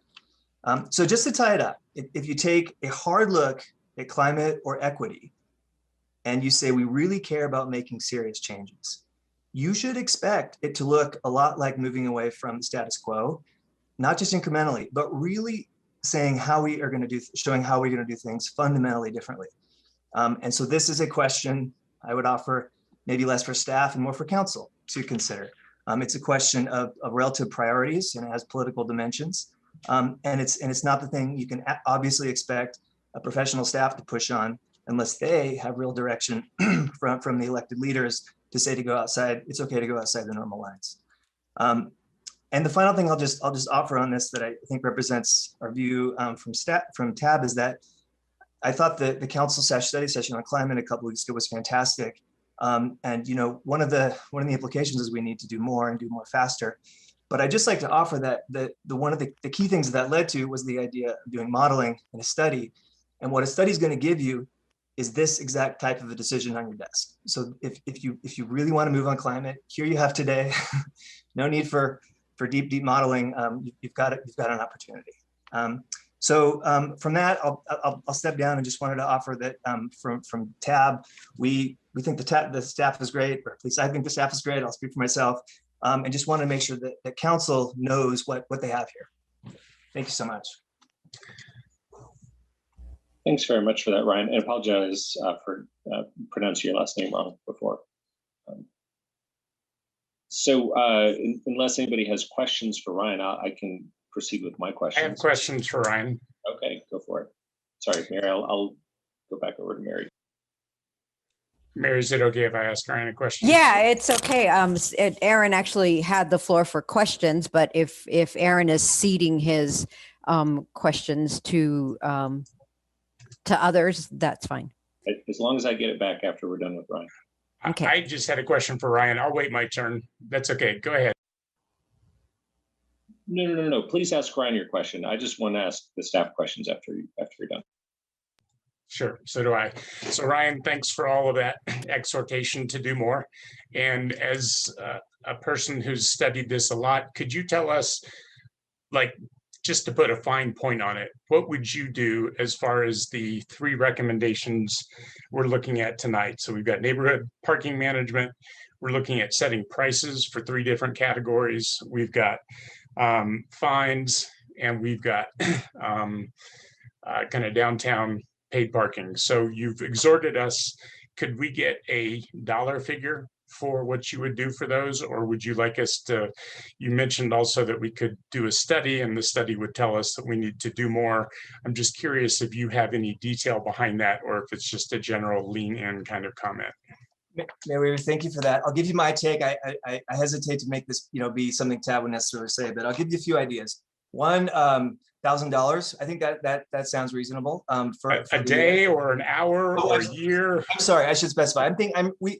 A lot of the discussion has been on the neighborhood parking pricing. So right now it's at $17 a year. So couple of cups of coffee to store your on your private vehicle for a year, and it would move to 50 something. I think 1,000 seems like a pretty good start. I mean, that's $100 a month to store your car. A lot of cities, people pay $150, $250 a month to store their car. Again, people are free to park wherever they want. That would be one starting point. Second starting point would be to. Can I interrupt? You said that, I assume that's for the residential. So then we've got the commuter, which is about $420 a year or so. Would you keep the commuter at the staff recommendation? Would you go higher for that? It's car storage too, right? Right. So I mean, you just using round numbers here, but sure. I mean, I'm in that sense. I think $100 or so ish a month for both of them. I think it's not unreasonable. It's not taking away people's parking. They're still free to park in their driveways for free and so on. So if you just want a dollar figure, I'll give you that. I think another thing you consider is Paris. Who's been to Paris loves to go to Europe. They just announced plans to cancel half of their on-street parking. So that's another thing to think about is just getting rid of about half of it. You could also think about it from a square footage perspective. Think about it, $50 a foot, it's about 200 square feet per parking spot. Just think about what what you'd expect for business to pay, for a business lease. I think that's another starting point. Okay, and anything on fines or downtown parking rates? Thank you. We actually been quite focused on or at least I have been through this, pretty focused on the parking rates itself.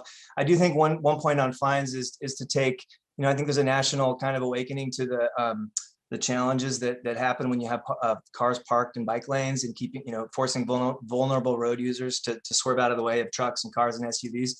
That's a good place to be more aggressive with parking and taking it seriously. If you have a motor vehicle that was left in the middle of the street and people had to drive around it, that would be taken pretty seriously, I would say to start to consider that the philosophy for block bike lanes. So any kind of concrete, so you say serious fines for blocking bike lanes. Do you have an idea of what that might be, like for us to kick around tonight? Well, thank you. So, we purposely didn't come in with like a rebuttal to everything. So I'm afraid that I don't have a specific, but I would say you might tow the car, treat it the same as you would if it was in the middle of a lane. Okay, thank you. Aaron, back to you. Okay, thanks, Sam. Okay, so a few questions for staff. One is, so one of the things that's not on our agenda tonight is the parking code update in the planning department, and understand the staffing issues there. But since a lot of our parking policy in the city kind of revolves around that, a lot of our aspirations might be achieved through that. Do we have a sense, is there anybody from the planning department who has a sense of when we're going to be able to get to that? I'm not sure if we have anybody from planning on the call tonight, but I do believe that they are working to focus on that for their 2020 work plan at this point, but I don't want to speak for them. Does anybody else, Chris or Erica? Yeah, what I've heard is, let's try and get it on next year's work plan, so 2022. And the intent had been to make sure that that work was moving forward in conjunction with the work that we presented with you tonight, and just, unforeseen circumstances. We are not able to be in that position today, but we will very much look forward to that work coming soon. And I would just add real quick that, we've already done a lot of data collection on the parking code changes, granted COVID, post-COVID, but I think we have a good foundation. And we've also already developed a lot of preliminary recommendations for consideration. So I think once we start, we can hit the ground running and come very quickly with recommendations on parking code changes. I think the key factor is, what has been the impact of COVID? And that may take a little bit to understand. Okay, thanks. Yeah, not that anybody from the planning department needed to be here for this item, but that's helpful to understand, because I think like I say, a lot of our aspirations in this area, I think, can be achieved through that program or that policy, those policy changes. So next question is on the neighborhood parking permit. Can you refresh my memory as to how many permits do people get, both kind of year-round and guest access with that program? Sure. So we don't limit the number of permits extensively. I think we allow 3 permits outright with the program for a resident who can demonstrate that they live there, and they purchase one for each vehicle. And so that will get the price for those permits will go up. And then each household or demonstrated resident gets 2 visitor permits included with their household permit to hand out to friends, folks who are staying temporarily for house cleaning, a project, or a visitor for a short period of time. And then they're also eligible for guest permits. Up to 2 weeks of permits are allowed for free per year for them to register a guest to be able to park on the street for an extended amount of time on their block. So the guest permits are time limited. Are those visitor permits time limited? I mean, could you use them sort of 24/7, or would there be a restriction on that? So they are, so yeah, there's 2 permits allowed, and they're not time restricted in the sense of when our parking enforcement officers see a visitor permit, they'll certainly pay attention and see it. If that car stays there in that same spot beyond the allowable number of hours, which is largely 72 hours, then even though they have a visitor permit, they would still be ticketed for leaving their vehicle in a residential zone or in the public right of way for too long without moving. Right. Well, those are the rules that apply citywide, right? I've meant sort of specifically around the visitor permit. Would there be a period of time at which they would say, hey, this isn't really a visitor? We do not currently have those type of restrictions. I'm getting a note from one of my staff. So visitor permits can be used for 24 hours on a block of the residence. Okay. Thanks. And so these new, or the pricing that we currently have and that we're proposing to increase, that's a per permit price rather than a per household price? I want to confirm that, but I have yet 2 permits max per resident if they have 2 vehicles registered to them, and I believe it is a per permit price. Got it. And do we charge it all for those visitor permits? Say it one more time. No, the visitor permits are included with the price of your resident permit. Got it. Okay. And then on the pricing increase, the proposal is to increase that gradually over the next, I think, 3 years to get to that cost recovery level of $50. And then you mentioned the possibility of increasing it to the point where there'd be some additional revenue that we could use on other programs, like other transportation demand management program kind of things. Would we have to kind of specifically, how could we make that happen? Like, do we have to come back in 2024 and talk about it again? Or could we give direction to say, you know what, build that into these tiers that you're going to increase? So if we wanted to do that, what would be the path there? So our intent is over the next couple of years, as we're increasing these rates and doing the key performance indicators and measures, is identifying the various parking management tools that we want to make available that are customized to the conditions. And so we would anticipate that we're going to continue to have conversations with our boards and commissions tab and you all on what those specific management tools could look like. And again, similar to what transportation mobility does with the neighborhood speed management program, is on an annual basis, we would share what we have learned as far as our data collection and our recommended parking management strategies, where I think we acknowledge that the NPP as it currently exists was designed to mitigate a certain type of parking spillover that occurs adjacent to our managed districts. And it's not necessarily the most appropriate tool for parking challenges in other parts of the city that might have intensifying land uses or they're adjacent to a trailhead.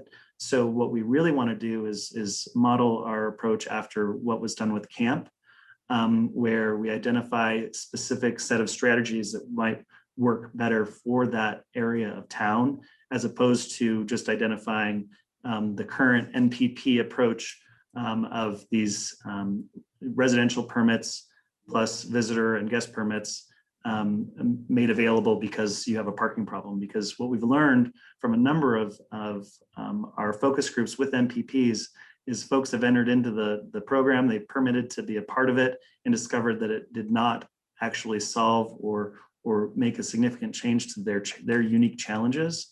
And what we really want to move toward is a more customized approach based on those key performance indicators. And so that is still going to evolve. If that's the direction that we're receiving from you all tonight, our intent is to evolve those tools. Okay, thanks very much. That's all my questions. I'll have comments later. Appreciate it. Thank you, Aaron. Next is Bob. Thank you. I just have one question relating to parking garages. First, I want to disclose that my wife's great-grandfather opened the very first parking garage for motor vehicles in Boston on May 24, 1898. You can look it up. His name is Thomas McCulloch. It cost $1 a day, which was a lot of money back then. My question, I didn't quite follow the memo on what we're going to do on parking pricing for parking garages. I know we have the 3 for 3 for 3 program, which is great, and I know it's been very successful. Currently, I think we have free parking on the weekends. Is that, I understood from the memo that's going to shift a little bit. Could you walk us through that again?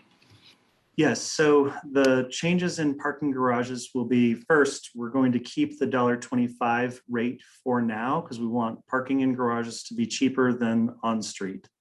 Currently, if you stay in a downtown garage beyond 4 hours, the rate increases to $2.50 per hour. So if you leave your vehicle in there for an extended amount of time, it becomes even more expensive to a total daily max of $55. So we're working to adjust those rates because we want to encourage people to utilize the off-street assets that we have so we can understand how that dynamic is going to play out with our on-street assets. And so we're keeping the $1.25 in the garages. We are going to implement a flat rate. If you stay after 6 hours, then you're more like a long-term permit holder. And we don't want a long-term stay to be cheaper than our permits that we sell, because then we will lose a lot of customers on our permit front. So that's one change that we detail. The other change, as you mentioned, Bob, was the $3 evening rate will continue. $3 from 3 p.m. to 3 a.m. Monday through Friday. Our intent is to extend that $3 flat rate throughout the weekend as well. So if you come on a weekend, it will no longer be free, but regardless of the duration of your day stay, it will be $3. Okay, thanks. And so that, just on that last bit, so that $3 will kick in from 3 o'clock on a Friday to 3 a.m. on the following Monday, effectively? Yeah. Okay, great. Precisely. Thanks a lot. Thanks. That's all I had. Thanks, Bob. Next up is Sam. Thank you, guys. Great comprehensive presentation. Much appreciated, Chris and Chris. A couple quick questions. You focused on the neighborhood parking permit first. You talked about the price adjustments, and then you also talked about potentially eliminating some neighborhood parking programs or having them redo petitions. And so I wasn't clear, first of all, if the price increase is independent of the concept of eliminating or adding to NPPs. That's just something you're proposing to do straight away, right? Correct. And the fundamental purpose of that, it seems like, is financial stability for the program. Is that correct? Well, to meet the pricing goal, so one of our goals was to achieve cost recovery, and looking to previous pricing strategies, it's been $17 for residents for quite some time. And so while that might have been the appropriate price in 1994 to make sure we were achieving cost recovery for the program, having not increased that over time, we are no longer in that space. So that is the primary cause of increasing the rate for the existing NPP as it stands. The additional petitions would be if there were other tools that were identified based on the data collection that we will be doing that might warrant maybe the addition of on-street pay stations in a residential zone, similar to what we've done near Chautauqua. We wouldn't just outright put those out there on the street without working with the neighborhood. We would present that as a tool based on data collection as maybe an appropriate next step for neighborhood parking management, and then work with them to determine if they want it, then it will be through a petition process that they would resubmit. So for instance, Whittier would maintain their NPP as it currently exists until we might identify other strategies that could be deployed in Whittier. But it would still, based on, again, direction that we've received from council, and this was a question that we had for you earlier in the year, of what is the right way to involve the communities and neighborhoods in these decisions we're making in residential areas. And the direction that we had received previously was that a neighborhood petition process was still desired rather than a staff-driven delivery of change in neighborhood parking management. So that's in a large part where that comes from. Got it. I'll come back to that at comments, but that's very clarifying. Thank you for that. Then the other question I have is, you talked about key performance indicators, and the one that was mentioned was 15% vacant parking spots is kind of a sweet spot that you shoot for. So you adjust your pricing until you hit that sweet spot. Are there other key performance indicators that you would use when you have a look at pricing besides just the vacancy rate? Or is that, like, you talk about multiple, but is that the one that you're really focused on? That I'd say that's the primary goal, and I might call on Mallory, our consultant at Walker, who really was instrumental in developing the nuances of these strategies. I would say that is our number one factor. The other element, of course, is going to be the overall utilization in the districts. For instance, what's happening in the garages. If we're filling up the garages and the streets outside the garages are maintaining a 15% vacancy, then we're going to have an imbalance there in our assets. And it means that we need to make an adjustment to our garage prices to be higher, which then will translate into changes that we need to make on street to maintain that balance. But Mallory, I'm wondering if you might have anything else to add on that front. Sure. Thanks, Chris. And thank you, Sam, for that question. So on the neighborhood parking management side, as Chris mentioned, the primary key performance indicators that we would use in terms of existing conditions are the parking supply and the utilization, because that really tells us if a parking issue that needs to be solved is present.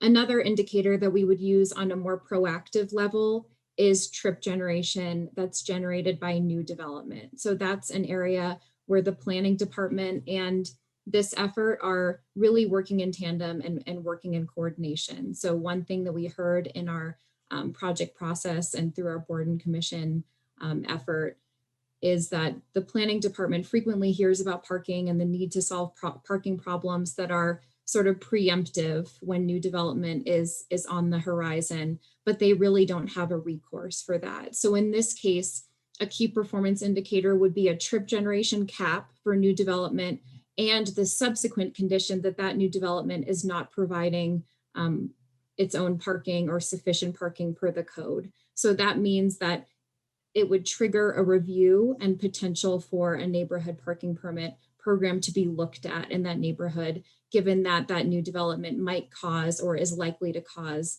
that condition where there is a parking challenge. Another sort of secondary indicator that we are looking at is transit richness and access in the neighborhood. So in a residential area where parking management is being considered as an option, we will also want to look at the access richness, so a combination of walk score, bike score, and transit score to see if parking and single occupancy vehicles are truly the primary necessary mode for mobility in an area. And that kind of draws on the equity piece as well.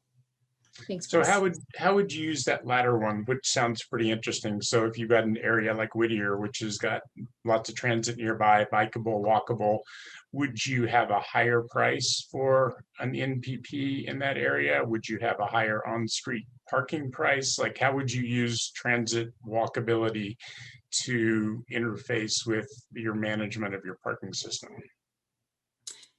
So right now, and sorry, Chris, it's okay if I continue to answer this question. Right now, we're not we're not recommending specific price differentials based on access score in the implementation action plan. We're more recommending it as a consideration tool, because part of this is, staff and the city are responsible for prioritizing and areas and determining which areas are eligible for the neighborhood parking management program. So right now, the petition is really the only tool used to determine eligibility for a neighborhood parking permit program. This requires some additional robust knowledge in order for staff and elected and appointed officials to consider that prioritization. We certainly could look at some price differentials based on access richness, but that's not included in these steps currently. Right, and so what I'd like to follow up with that on is we have not yet identified what additional tools, the myriad of additional tools we intend to make available in a neighborhood. But one thing that could be considered in a neighborhood that currently has neighborhood parking management that's focused primarily just on this residential parking versus spillover parking. But if they perform really well on access to bike share, car share, or transit, that there could be a tool that includes delivery of memberships to B-Cycle and maybe a neighborhood EcoPass subsidy or some other benefit that has a cost to it. So the cost of the program in Whittier would certainly be different than the cost to a program in a neighborhood that might have some parking challenges, but they don't have the same level of access to tools that cost us money to deliver more value for their higher priced products. So it wouldn't be strictly because they're parked up and there's a lot of people that are spilling over in their neighborhood that we would want to increase those prices and say, oh, we have transit, so it's more expensive. But how do we make sure that if we're going to charge more for one neighborhood versus another neighborhood, what is the added value to the program that they are getting outside of the the same product, just a different price because their KPIs are different. Got it. That's super helpful. But it seems to me like price and, as you say, services are the key reaction to whatever KPIs that you're monitoring. So that's all great. One more question. So looking at fines and looking at the fines for, what do you call it, mobility safety fines, which I appreciate. I always hate having to go into traffic around the delivery vehicles. However, those delivery vehicles are performing a service that people greatly appreciate when they're receiving their packages. So I was kind of curious how you're looking at the balance between community vitality and, curb management versus mobility safety fines, because I personally would love to never come across a delivery vehicle in the bike lane, but it happens all the time, and there are people who want those deliveries. So I'm just kind of curious what the thinking is on how to balance those two competing interests. Sure, I'm happy to speak to that, and I know that our friends in transportation mobility would probably share on that as well, but that's really our curbside management work. It's acknowledging, even if we have these higher priced gold parking rate zones where it might be as much as $5 per hour to park, they might still not have space available on those blocks for deliveries or curbside pickup, drop off for whatever purpose. And so that's where we want to make sure we're dialing in on our curbside management effort to really take a closer look at the provision of these priority spaces that we've mentioned in that strategy, to make sure that there is designated space on those high demand corridors, that we can mitigate that to the greatest extent possible. We're not going, I always say a parking problem is a good problem to have, but it doesn't make it any less challenging and frustrating on all this competition for space. And so that is something that we are looking at in curbside management. And so we will certainly be talking more with you on that in the months ahead. Chris, anything else you want to add on that? I'd just like to add, one of the ideas in curbside management is to identify locations, that could be like throughout our downtown in Cajun, that are flexible loading zones, loading zones that could be used by commercial vehicles, your Cisco truck delivering food during the morning hours, but then later transition into a Lyft or Uber pickup or drop off spot, or even a quick stop place where you can go if you've ordered food and you've got curbside delivery of that food. So I think looking at how we develop those flexible spaces, that way you limit the actual number of these loading zones and you use them most efficiently. I think that is a key. I think another key, especially in some of our areas like our downtown, is maximizing use of our alleyways. I see, from our curbside management inventory that we've already started on, we've been working on that prior to receiving the grant, we could make greater use of these alleyways for some of those deliveries as well, to eliminate some of the problems that you mentioned, Sam. Great, thanks. All right, thanks, Sam. Next up, we have Junie, followed by Rachel, and then Adam. Junie? Thank you, Mary. I have quite a few questions going back to violations, the increase of fines for parking violations. And I'm looking at the memo, but I don't see how do you intend to issue these citations? Is it based on, for instance, you mentioned in the memo, give me a second, I'm pulling it up. You mentioned violations around public safety, but also people parking. For instance, if someone were to park at a meter, is it the same amount as someone, let's say, who parked maybe on a bike lane? Are you looking at it that way, or are you just looking at a universal parking violation that is $30? No, we have a number. I'm not sure of the total number. I think there are 42 different parking related violations that our enforcement officers look to as people are behaving badly in the right of way. And so those basic or standard violations, such as overtime at a meter, that would be treated a lot differently than someone who's blocking a driveway or a bike lane, or they're impacting other people's ability to move around safely, would be considered differently. And so the fine schedule would be adjusted depending on the type of violation that is being experienced. Okay, from what I'm hearing from you, it would be because in the memo you mentioned that CU charges between $35 to $60. So you're saying we would increase our fees and it would probably be on that medium of $30 to $60. And if you are at a meter, it could be that the lower 30. And if you parked in a bike lane, it could be that 60. Correct. Okay, thank you. I also have a question about the repeat offender, because I've traveled and I've lived in many places, and I have gotten a lot of, well, let's just say my fair share of parking violations. And I wanted to know from you, what is the process for repeat offenders, and what is the thought behind either increasing the fine, and do we have any research that somehow increasing the fine as the person, how that data impact behavior, basically? Yeah, so what we've found from members of our community is that with our current standard fine of $15, there is a high willingness to take chances because $15 doesn't seem like all that much, and they're willing to press their luck.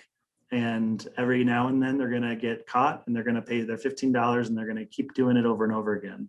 And so we're trying to implement a fine structure that discourages folks pressing their luck, and it improves their likelihood to be compliant and pay for parking like everybody else that chooses to participate in our management program. And so that's really part of the intent of the graduated fines is those repeat offenders.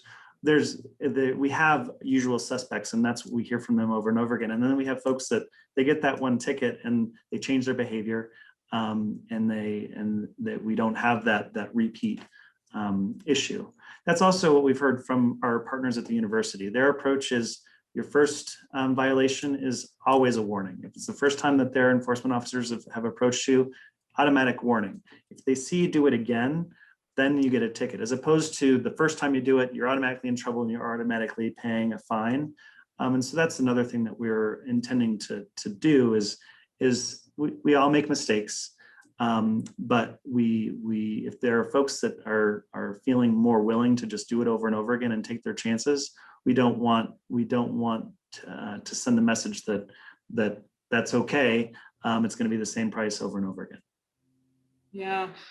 Yeah, no, I hear you, but I'm wondering, aside from the university you mentioned, have you seen any city around the country where people get one ticket? Because as I mentioned to you, I'm speaking from experience here, having gotten 1 or 2 tickets going downtown and parking and not parking properly, but I've never remember, whereas, oh, your ticket is $20, but because you got a second ticket, now it's $40.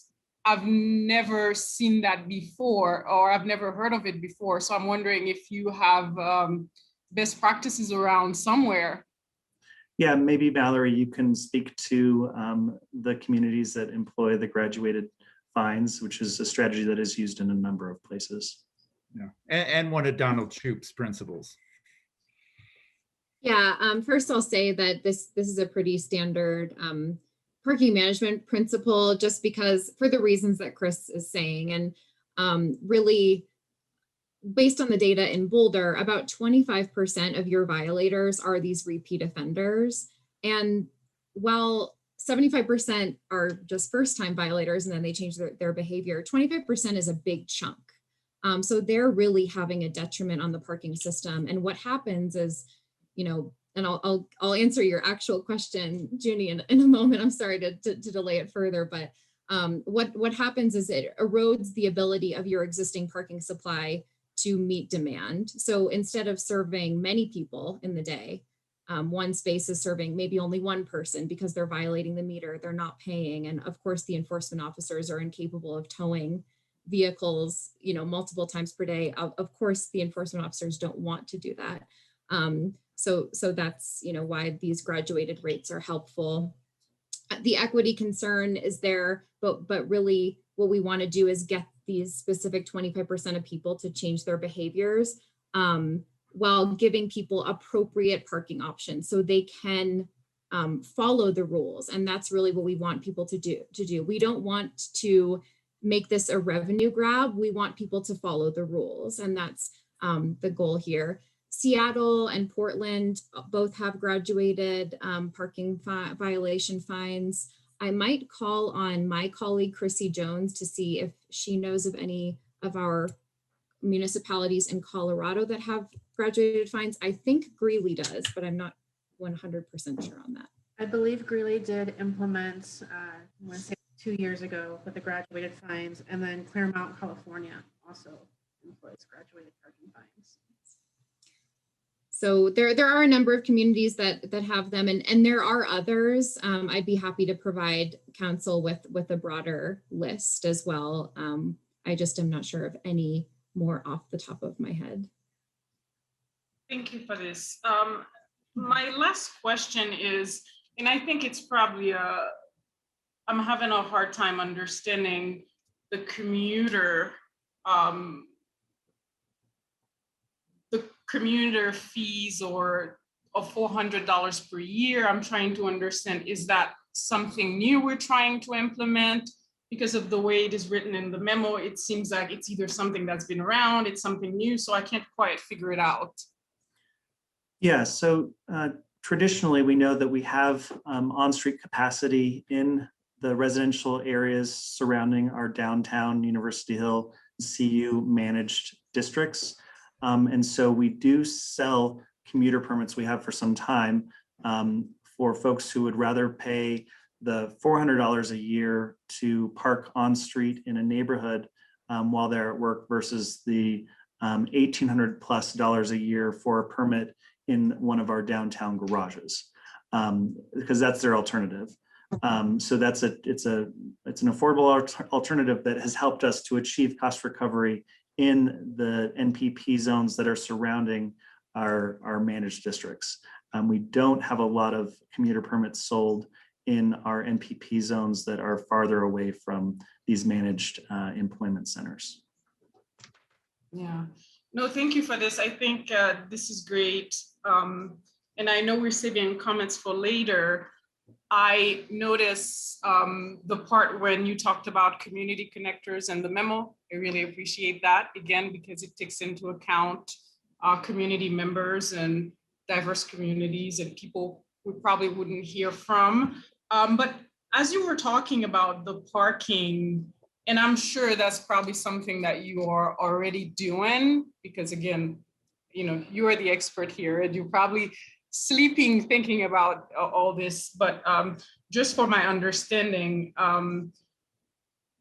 as part of the work, how closely are you working with either the chamber or small businesses when it comes to all these parking changes and the impact it will have on a lot of the people who are commuting here because of a lack of affordable housing?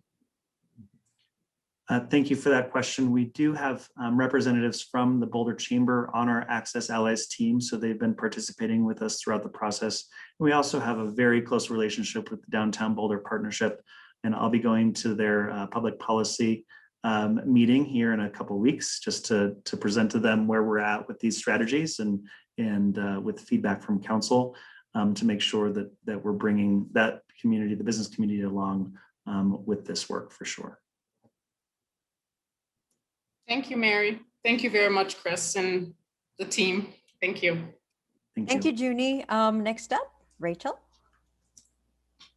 Okay, thanks, Mary. And Junie's last questions were a great segue into mine. So first question is, looks, if I understand it, we're looking at pricing for 3 different types of permits, residential, commuter, and business. I understand residential, but want to make sure I understand where the permits get people parking in the other 2 categories. So for both of them, are we talking about permits for neighborhood parking to a neighborhood permit to park on a particular street? Correct. So both of them are permits that are localized to specific block faces. The commuter permit is made available to, for instance, downtown employees who don't want to pay for a permit in a garage. They are eligible, if we have space and capacity, to purchase a commuter permit in specific block faces. But they're the last on the totem pole as far as permit availability. The business permit is for, there are a few small businesses that exist within our current NPP zones. So it's old, like little pocket business retail centers where they have employees that they need to make sure that they have parking nearby. So that's that business permit that's priced a little bit differently. And I think we have maybe, and Mallory knows the exact number, but a dozen of those types of permits. Okay. And so I maybe don't understand then what the difference, like 75 versus 400 for the business versus commuter, and the business one's not going up at all, and the other 2 are. So I'm just trying to understand how you got to that outcome. I understand it sounds like it doesn't impact a lot of permits, but wanted to understand that better. And then, well, I guess I'll start there. Yeah, so largely they're not a huge burden on our parking supply. They're already paying more than residents. And again, the commuter permit is made available to folks who have access to eco-passes. They're employed by downtown businesses. They have other options available to them. And that is not something that we make available to businesses that are in these neighborhood zones.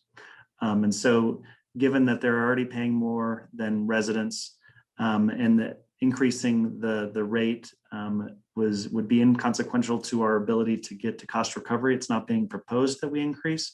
We can certainly entertain it if you feel like we want to make sure that we're asking everybody to pay a little bit more. But that was really the reasoning behind why we're not making changes there. Okay, I was just trying to understand it. It sounds like maybe the businesses are giving those permits to staff, but then some staff then get those permits kind of for free, and others are paying $400 a month, but those others get some other options that these employees don't get.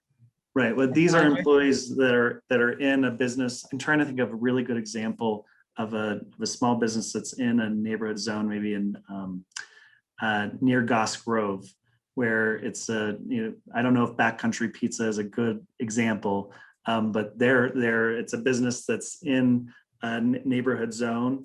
And so we treat them and their employees, and they only get access to 3 permits. We treat them a little bit differently than we would a business that's in Caged District that has other benefits available to them, and yet they still choose to park in neighborhoods and contribute to the spillover challenge.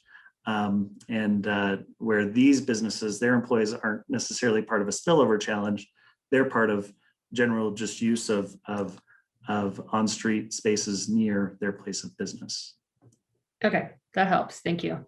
And then, so for the people who are using the commuter permits, and I understand that they have some of these other caged options that you're talking about. If I'm using the right language there. Nonetheless, I imagine a lot of them are coming into Boulder to kind of provide the services that we all need, and they work for employers in those districts who don't have on-site parking available to them. So question is for the Access Allies team, were there members of that group who solely represented kind of the working class or commuters, which I think could be a little bit different than the business owner perspective? That's a really good question, and I don't know that our Access Allies was where we would have had those conversations, but we did have a number of focus groups in our conversations with the community connectors. Mallory, I would love to hear from you a little bit more on your thoughts on that question. Absolutely. Thanks, Rachel, for that question. So we did have community connectors who worked on both phases of the project, and we had the pleasure of continuation with that group of community connectors that we had in our work in 2020, continue working with us in 2021. So at the that was, I think we had 5 community connectors and we had 6 meetings with them over the course of the project work. That effort was at the onset primarily. We were talking about their transportation behaviors and how they make transportation choices. And a major issue that they brought up was parking pricing, availability of affordable parking in the downtown core. Many of them make trips to the downtown core for errands, for shopping, for their work. And so, you know, the ability to drive and park somewhere at a reasonably affordable price was hugely important to them. Another issue that they brought up was making sure that if we, you know, that we had some subsidy opportunities for these types of commuter permits. And we actually have specific subsidy options that are discussed in the implementation and action plan that would be income qualifications based and tied to existing social services programs that the city of Boulder has. So the second part of our work in 2021 with those community connectors was really asking some pretty targeted questions around what would those subsidies look like, to what extent should they be subsidized, and those specifically focused on those commuter options, Rachel, that you're talking about. So people coming into work, how can we, you know, offer them something affordable so that we don't impede their ability to work in the city of Boulder and contribute to our community. So that's expressed in the implementation and action plan. So the prices that are included in the presentation are the straight unsubsidized prices. So those would be available to people that are, you know, able to pay that price. And then we have some recommendations for subsidies that would be available on an income qualification basis. And again, tied to programs that like the food tax rebate program, I think is one that we mentioned, and other programs that the city of Boulder already implements that are income qualified. Thanks. Okay, I appreciate that. It may or may not have made sense, but it feels a little bit siloed. Like if the community connectors, you know, were sort of separately consulted, and then there's a group that's Access Allies that just, maybe it's a little bit siloed from the group dynamic discussion. Next, just a question on board feedback. I very much appreciate Tab looking hard at the climate impacts, and Ryan Schuhard, if I'm saying it right, advocating for that. But it did make me wonder, you know, the focus on the climate impacts, if we consulted the Environmental Advisory Board, if they were asked to weigh in on this, or if they should be, and kind of the same question for HRC on equity impacts. Excuse me. So we have not consulted with them in a formal manner, as we have with the boards and commissions for our management districts and TAB and planning board, just given their direct connection to parking policy. It doesn't mean that we can't. I'd say we're happy to get more feedback from different perspectives on this work as we are finalizing our 2022 work plan. Okay, all right, that's all my questions for now. Thanks. Thank you, Rachel. Adam? Thanks, Mary. Sorry, I have no video tonight. I have a poor internet connection, so let me know if you can't hear me. My main question is, all these policies, they're only as good as the enforcement. So are we going to be stepping up enforcement in any way along with these policies, or is it sort of the same level of enforcement just with different rules? What's the general take there?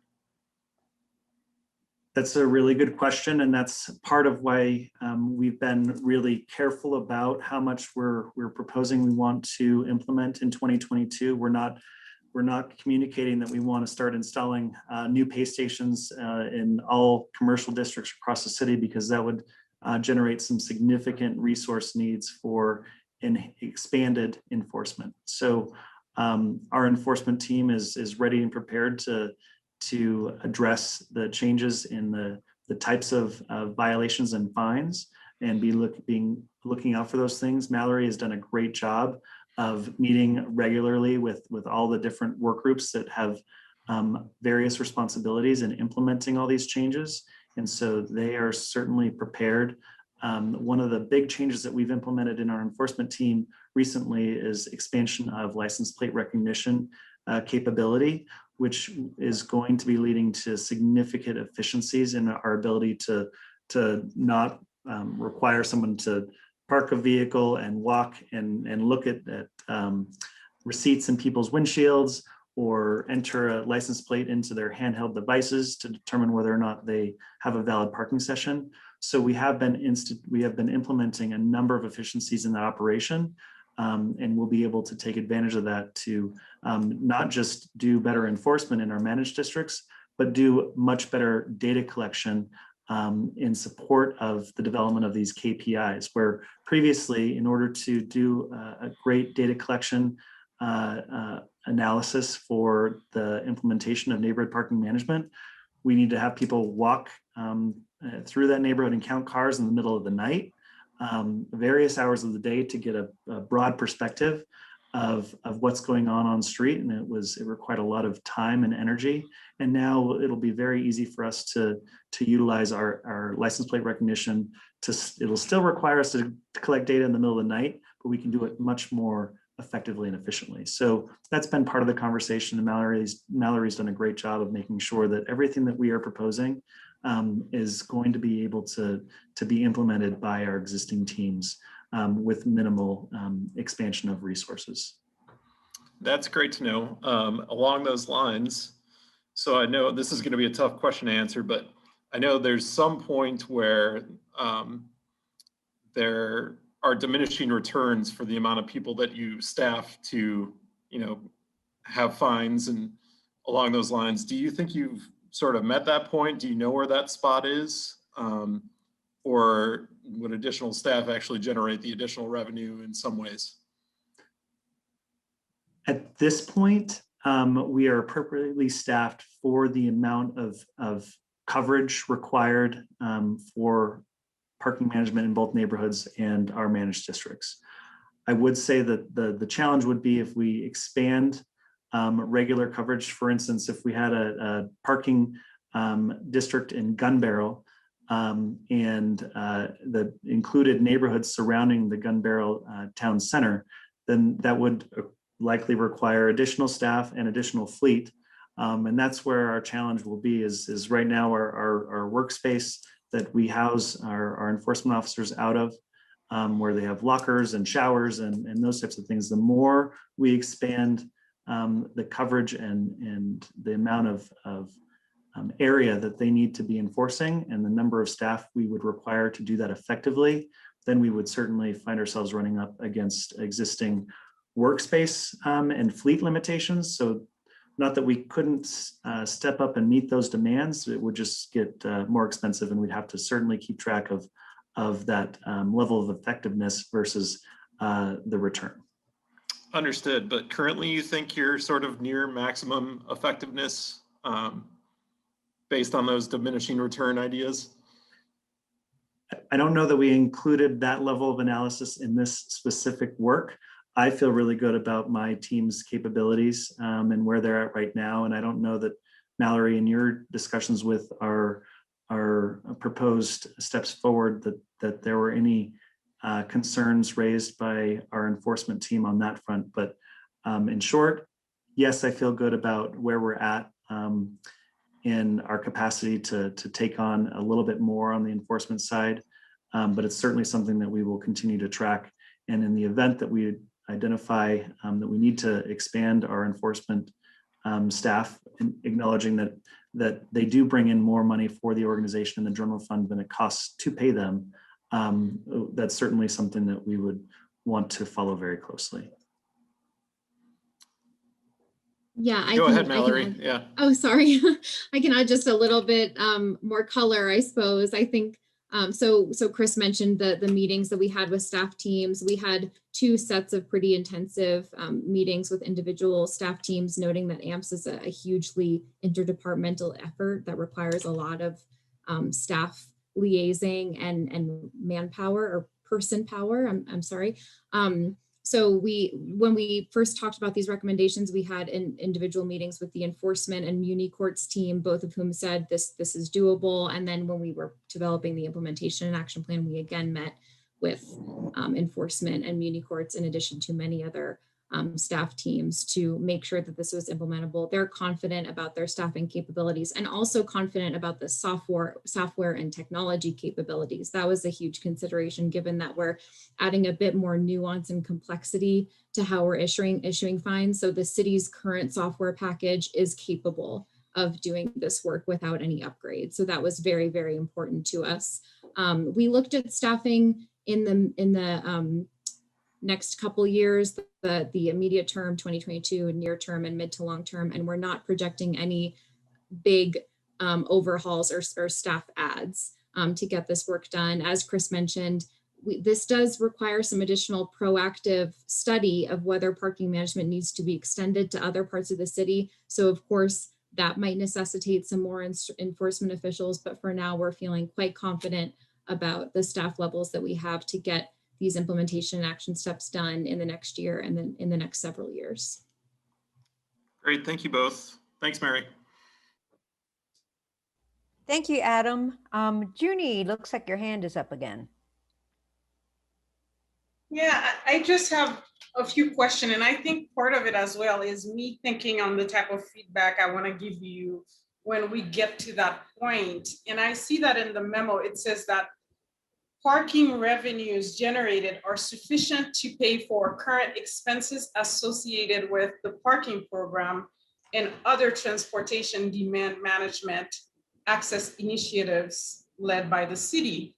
So, and I hear everything that you said to Adam earlier, and I believe it was Mallory who mentioned that increasing the fees from 20 to closer to the CU violation amount, which is between $35 to $60, is not a way to raise revenue, but a way to curtail behaviors. But nonetheless, we will have more money than before. So I'm trying to figure out what will this money be used for. And I looked in the memo really quickly. I did not see your annual revenue coming from violations. So I'm sure that's going to be a substantial amount from what it used to be to what it will be. And I'm just want to know, what will that money be used for? So we in Community Vitality and Transportation and Mobility do not have the benefit of receiving those resources into our operating budgets. And so we certainly are making sure that as the finance and budget folks are working through the 2022 budget, that they can take into consideration these proposed changes in their overall budget outlook for 2022. I know they are taking a more conservative approach just because parking behavior has not returned back to 2019 levels. But I would love if there is anybody from finance that is on the call right now that wants to share where they're at with this right now. I do know that we are in conversations with them to make sure that it's included in your overall 2022 budget conversation. It's not money that we are in a position to propose how you spend it. We do have asks coming in the 2022 budget directly associated with the implementation of these strategies. Michelle Scans was an awesome project manager in Community Vitality that helped us through this work, but she left us for a private sector job a couple months ago.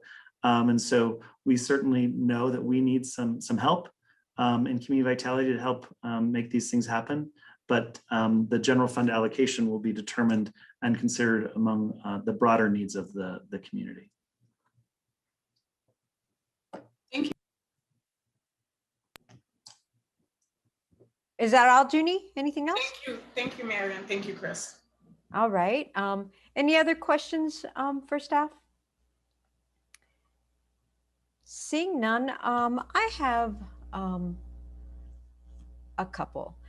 One of the lines of questioning from one of my colleagues had to do with the delivery vehicles and how and the response was that you'll have these zones and where people can park to make their deliveries. There are other mobile businesses, and I was curious to know what you found out in your outreach to the mobile businesses, people who are doing yard work or are doing housekeeping, things like that, where they have to pull down equipment or carry things back and forth. What kinds of accommodations were made for those businesses in terms of the curbside management and fines and things like that?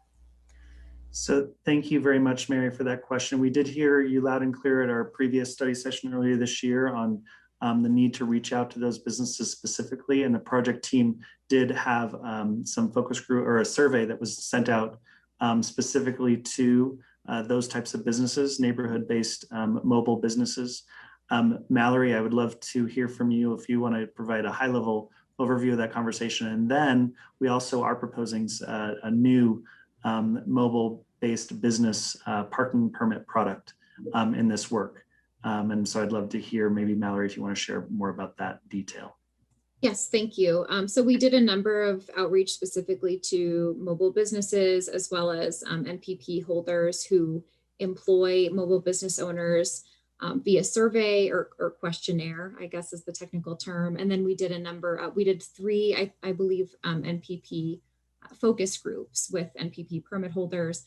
And that included some questioning around how they currently use or have mobile businesses park when they're conducting services at their home. So those were things like domestic, home cleaners, yard workers, contractors, et cetera.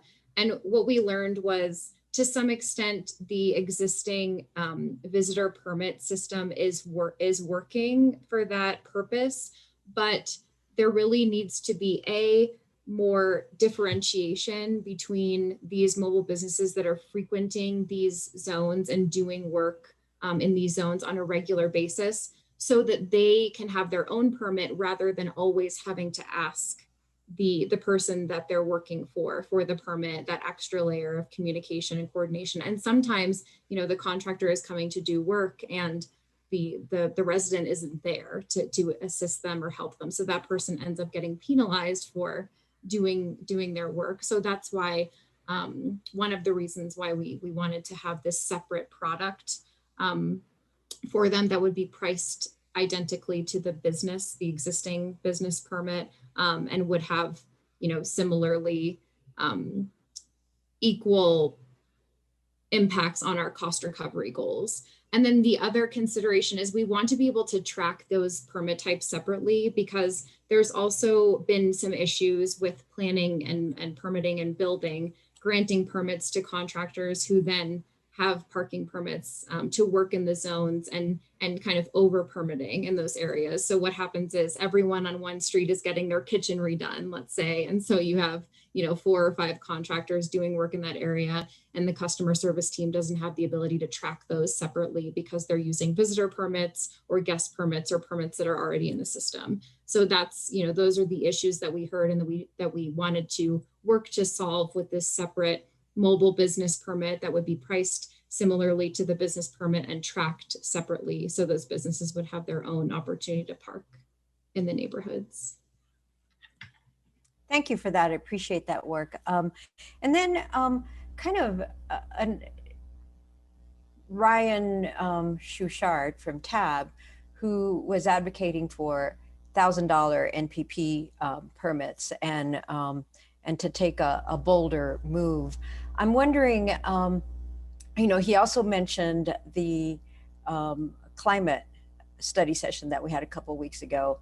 And as part of that climate study session, the other things that came up were that actions have to be systems changes and scalable, as well as the whole climate action focuses on equity and resilience. So what my question is for staff is, how does the work that you are doing here, how and or where does it run up against policies that are basically outside of our area of influence or change, and all of those intersections that were focused on in that study session? That is an excellent question. And I'm wondering if Chris Hagelin wants to get some FaceTime, or I'm happy to speak to that a little bit. Well, I guess, Mary, could you rephrase your question? I'm having a little difficulty following what you mean by outside of. So what? So for example, Give an example. Yes. Yes. So for example, with our climate work, one of the things that we were up against was the 120% rule with solar. And that was one of the things that we were able to overcome through a partnership that kind of went outside the path that we were previously on. So I'm wondering, in order to achieve more of those climate goals that are being advocated for by TAB, then what do we run up against in terms of, say, state laws that are limiting what we can do? So say, for example, also, we can't control RTD. And there's only so much that we can do in terms of transit. So what kinds of things of that sort do we run up against? Right. Well, thank you for that clarification. So, when we look at the climate action plan and we look at the transportation sector and we look at our goal of an 80% reduction, primarily, that reduction that we anticipate comes from two things: changes in CAFE standards, the automobile efficiency standards, and electric vehicle adoption. Those are two major sectors that we need to see progress in to meet that 80% reduction goal. And, we certainly can incentivize, electric vehicle adoption to some extent, maybe not so much locally. But CAFE standards, that's something that is completely outside. We had the Obama standards, and some of those were pulled back during the last administration. So I think those are two examples. Mode shift certainly is another factor to reach that 80% goal, but it is smaller compared to the progress we can make in electric vehicle adoption and CAFE standards. And one thing I just say is, parking management and parking pricing alone, while it is a tool, it is an effective tool for changing travel behavior, it is alone not sufficient to do so. We have to have a multimodal system that provides options for people that are competitive to the private automobile. And not just in terms of cost, but also in terms of reliability, in terms of convenience, frequency. And so that, what you said, that reminds me of RTD, right? I mean, we work closely with RTD staff, but we've seen RTD's financial position and we've seen services cut. You were on the past program working group with me. We saw changes made to the EcoPass programs, our master contracts in the districts, that have been detrimental to that and significantly increasing the cost. And now we have COVID. We have seen such a significant decrease in transit use, and so far we have not really seen the recovery. We're just now looking at some preliminary RTD service changes for the fall, and we are seeing some increases, but we're not seeing the increases that we need. And, you know, it reminds me of when Boulder County was doing their TMP and they received some data from cell phones. And that indicated that 60% of the trips on the diagonal were coming from Larimer and Weld County. Those are outside of our RTD service area. Those people are coming. And transit is never going to be a great option for those people in comparison to the private automobile. So I think those are the things, some of the things that we're running against that are somewhat outside of our control. You know, hopefully we can move forward with RTD and discussions about expanding our HOP model, which would provide more local control of our transit service. And I hope that we can make some progress with them on making changes again to our pass program so that we can extend the benefits that we provide, say, through our neighborhood eco pass program. We know it's not the most socially equitable program, but we know that there are options, especially through technology with mobile ticketing and the MyRide card, that we can make changes and hopefully change that. But it's going to take RTD's willingness and their financial input to make those changes. So those are, you know, some of the things that immediately come to mind. And I want to maybe point out just more locally in consideration of the things that we do have control over in the city and the things that we don't. You know, if we wanted to charge a lot more for parking in the downtown and University Hill and Boulder Junction, we don't have any control over how much Macerich charges for parking at their shopping center. And so that's another consideration that we want to be really careful and thoughtful about. And until we change our parking code and redevelopment happens, which translates into a different way of parking being managed on private property, we're not well positioned to have a lot of leverage when it comes to the nuances between the areas where free parking still is prolific and we don't currently have any ability to change that. Thank you, Chris and Chris. I appreciate those answers. Any other questions from council? Seeing none, we can move on to the comment phase. Would anybody like to kick us off?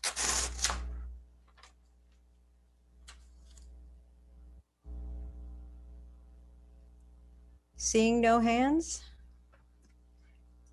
Aaron. And then Sam. Since nobody else wanted to go first, I'll go ahead and dive in. Chris and Mallory and everyone else who's been working on this, thank you for years of effort and a very thoughtful approach to these problems. You know, you've come up with some really nuanced responses to challenging situations and difficulties. Appreciate the attention to Donald Shoup's great parking ideas. We wouldn't want to disappoint the Shoupistas in our community by not taking those ideas into account. So I think generally y'all are on the right track. It sounds like you've got a lot of work to do, right? I saw that each of these is going to require, looks like years of work to measure everything appropriately and tailor the next steps of the program. And I appreciate how you're thinking about doing that carefully and deliberately. So good luck with all that work. I do have a couple specific. So the number of permits that people are able to get is substantial, right? So they can use, by your answers, you know, can get up to 3 for their individual vehicles, plus their visitor passes and their guest passes. And so I think increasing the price for those is a reasonable thing to do, but it also seems like maybe we should include pricing for those visitor passes as well as for their per vehicle passes, particularly given that you're doing those new mobile business type parking passes, which, by the way, I think is a great idea, and I appreciate your attention to that issue. So it seems like part of right-sizing the fees for this program would be to include those additional passes, and I would say to make sure that each individual pass has its own separate cost, so that, you know, people can have 2 visitor passes if that's important to them, but it seems like having a cost for that would be appropriate. And then I'll say that, yeah, I appreciate you looking for cost recovery in that program, but it seems like in terms of making a little bit of a dent on climate issues with our parking policies here, that if we could go somewhat past cost recovery, in terms of, and not throwing all that necessarily straight into the general fund, but look at ways that we could, I think you talked about a transportation wallet in the packet, right? About being able to fund maybe some TDM measures with some additional revenue that could go right back into those neighborhoods or their adjacent areas to help improve multimodal access in ways that could take some additional pressure off of the neighborhood parking, while also encouraging non-motor vehicle approaches to transportation. So I get that, Chris, you had a good answer about, Chris Jones, you had a good answer about how you were going to be going about this very carefully in terms of looking about what those price numbers should be over a few years. But I would go ahead and personally give the direction that I would like to see you build into that process a thought of how can we increase prices a little bit more and then fund some other TDM measures that can reduce our reliance on the single occupancy vehicle in town. So other than that, I feel like y'all have a lot of work to do, and I look forward to the next steps. And also, if there's anybody from the planning department here, I really do look forward to working on our parking policy for our new projects, because I think that'll have a really big impact on again, reducing single occupancy vehicle use in the community. That's all I got. Thank you. Thank you. Thanks, Aaron. We have Sam and then Bob. Thanks, Mary. I just want to say again that I think you've done a really nice job of breaking it down, the parking problem for us into some bite-sized chunks, and you've got some good proposals. I would support all of them, generally speaking, starting with the neighborhood parking management price increases. And I think they're pretty substantial. I mean, they're not the 50x that we heard from TAB that might be good or so, but they are a 40% increase from one year to the next. The following year, it's a 30% increase year over year. The following year, it's a 25% increase year over year. So I think those are substantial. I wouldn't object to what Aaron talked about, as long as we got enough feedback from each of the parking permit areas themselves that they wanted to see that extra money used for some kind of TDM in their area. I think that's kind of a neat idea to do it that way. But I will say that from a climate perspective, it is an interesting concept to try and keep residents from parking near their home through increased prices when those residents may well not commute very far, generally speaking. We have 110,000 people live in Boulder, 40,000 of those work in Boulder, another 20,000 give or take commute out of Boulder to work.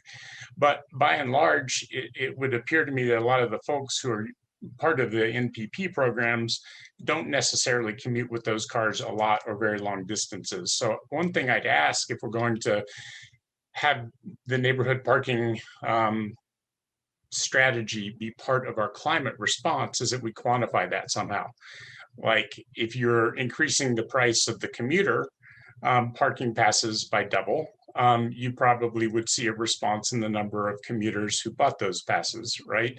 But that wouldn't necessarily reduce their commute unless they were in other modes. So there's a question of other modes. And then I think a key point that was brought up in the idea of using parking as a climate tool is, what about all the private parking? So if we look at where 40% of our employment is out in the Flatirons Park area in East Boulder, almost all of that parking is private. And so if you wanted to make a dent in the commuting habits of people who worked in East Boulder, you'd have to address the private parking, much as Macerich was mentioned, which will now be the site of our largest single office building in Boulder. And all of the people who will be working there will be parking in private parking areas and may not be paying anything for their parking. So it's nice that we want to really, hammer on the folks who are parking in their neighborhoods. But the question really needs to be asked, what's the bang for our buck? for the political capital that we're going to spend on any of this parking stuff, where are we getting the most climate response? And I would claim that we need to really seriously look at private parking and in commuters as maybe the first place for that. To Mary's point, which I thought was really good, we just signed a new transportation bill in the state, which is statewide, and which really will promote that EV adoption, Chris, that you were talking about. And I think that is an important step. To what extent can we do the same thing regionally with parking and transit? Like, is there a way that we can form a coalition regionally to do these same kinds of things at the same time, so that we don't hear complaints from businesses that you're making us less competitive than our neighboring communities who don't do this?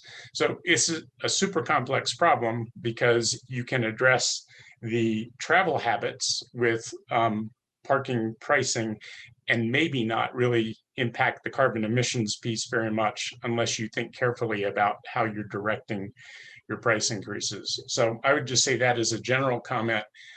I also think that your idea of performance-based pricing for parking pricing, the gold, silver, and base, looks like a great way to go.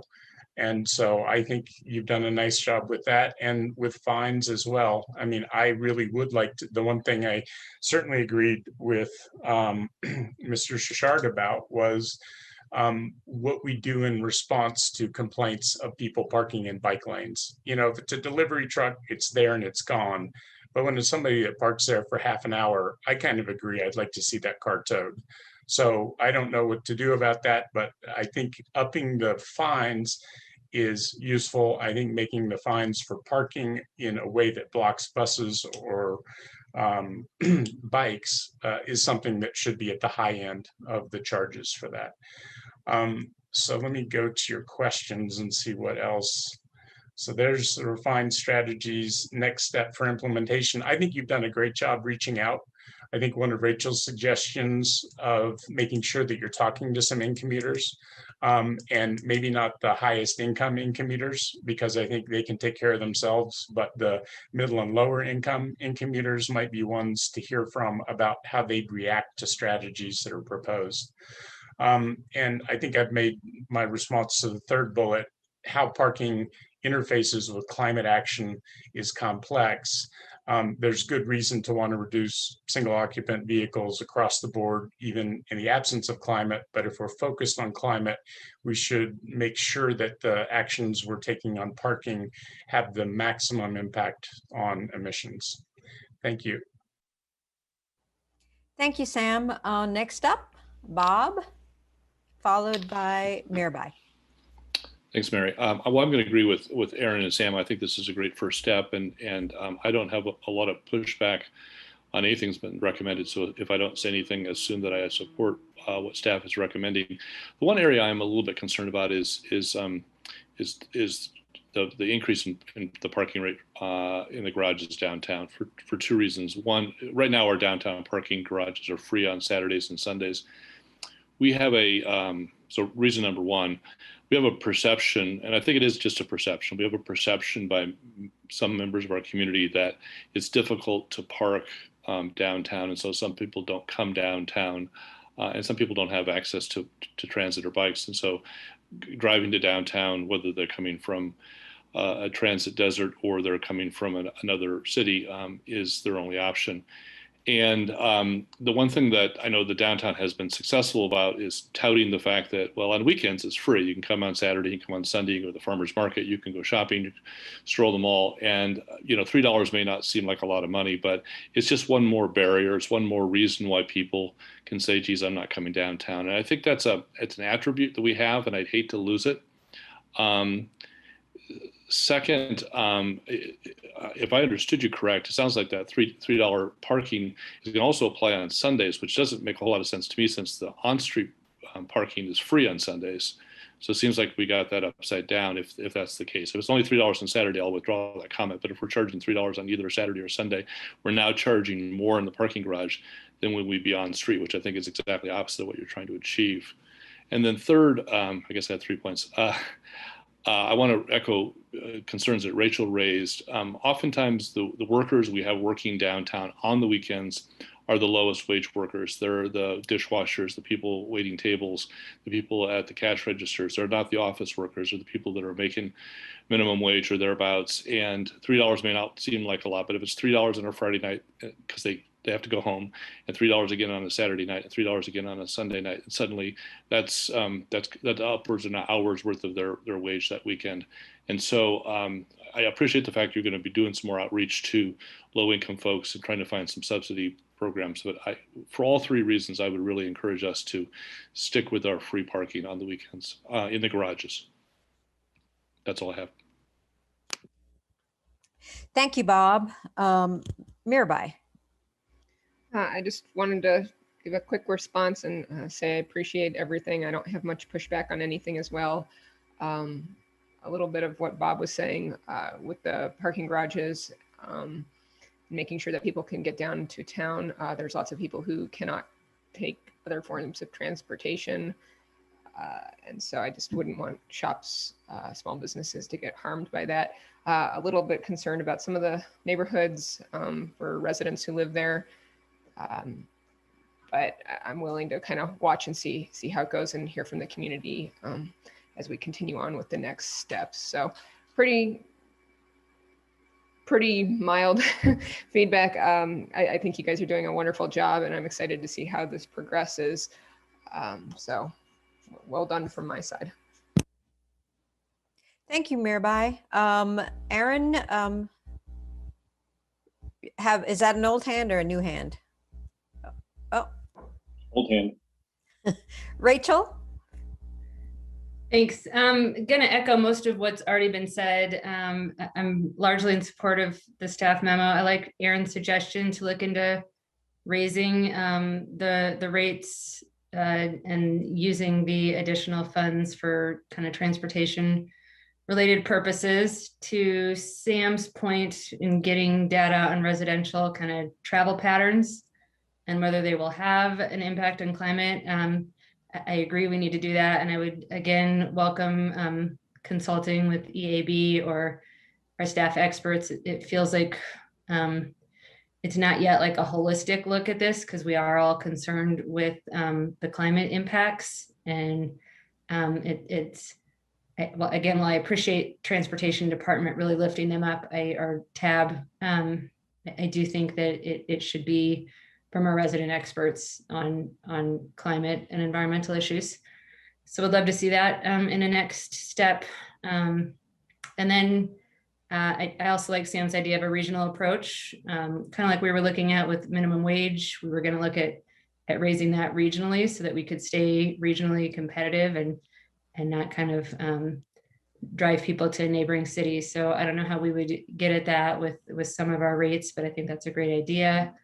And then again, kind of like Sam was getting at with private parking, if our goals are in part to get people to move away from driving, both for climate and Vision Zero kind of purposes, seems like we should also be looking more at residential neighborhoods like mine, where there's just lots of street parking. And so we do get the benefit of the street parking just without the crowding. And so we don't need neighborhood parking permits. So I don't know what other cities are doing, if anything, on that front, but I would be curious if other places are sort of converting more residential street parking to something that offers a better community benefit. So I guess I would just be curious to hear if that's happening and what the options might be. And otherwise, we'll, again, just lift up, I think it is important as part of our overall strategies that we look very seriously at using this opportunity to promote our climate crisis response goals. Thanks. Thank you, Rachel. Junie. Thank you, Mary. That was really a great memo, great presentation, very thorough. I agree with the residential parking program plan. I am not sold on the increased parking fine because I'm not sold on the full benefit of it.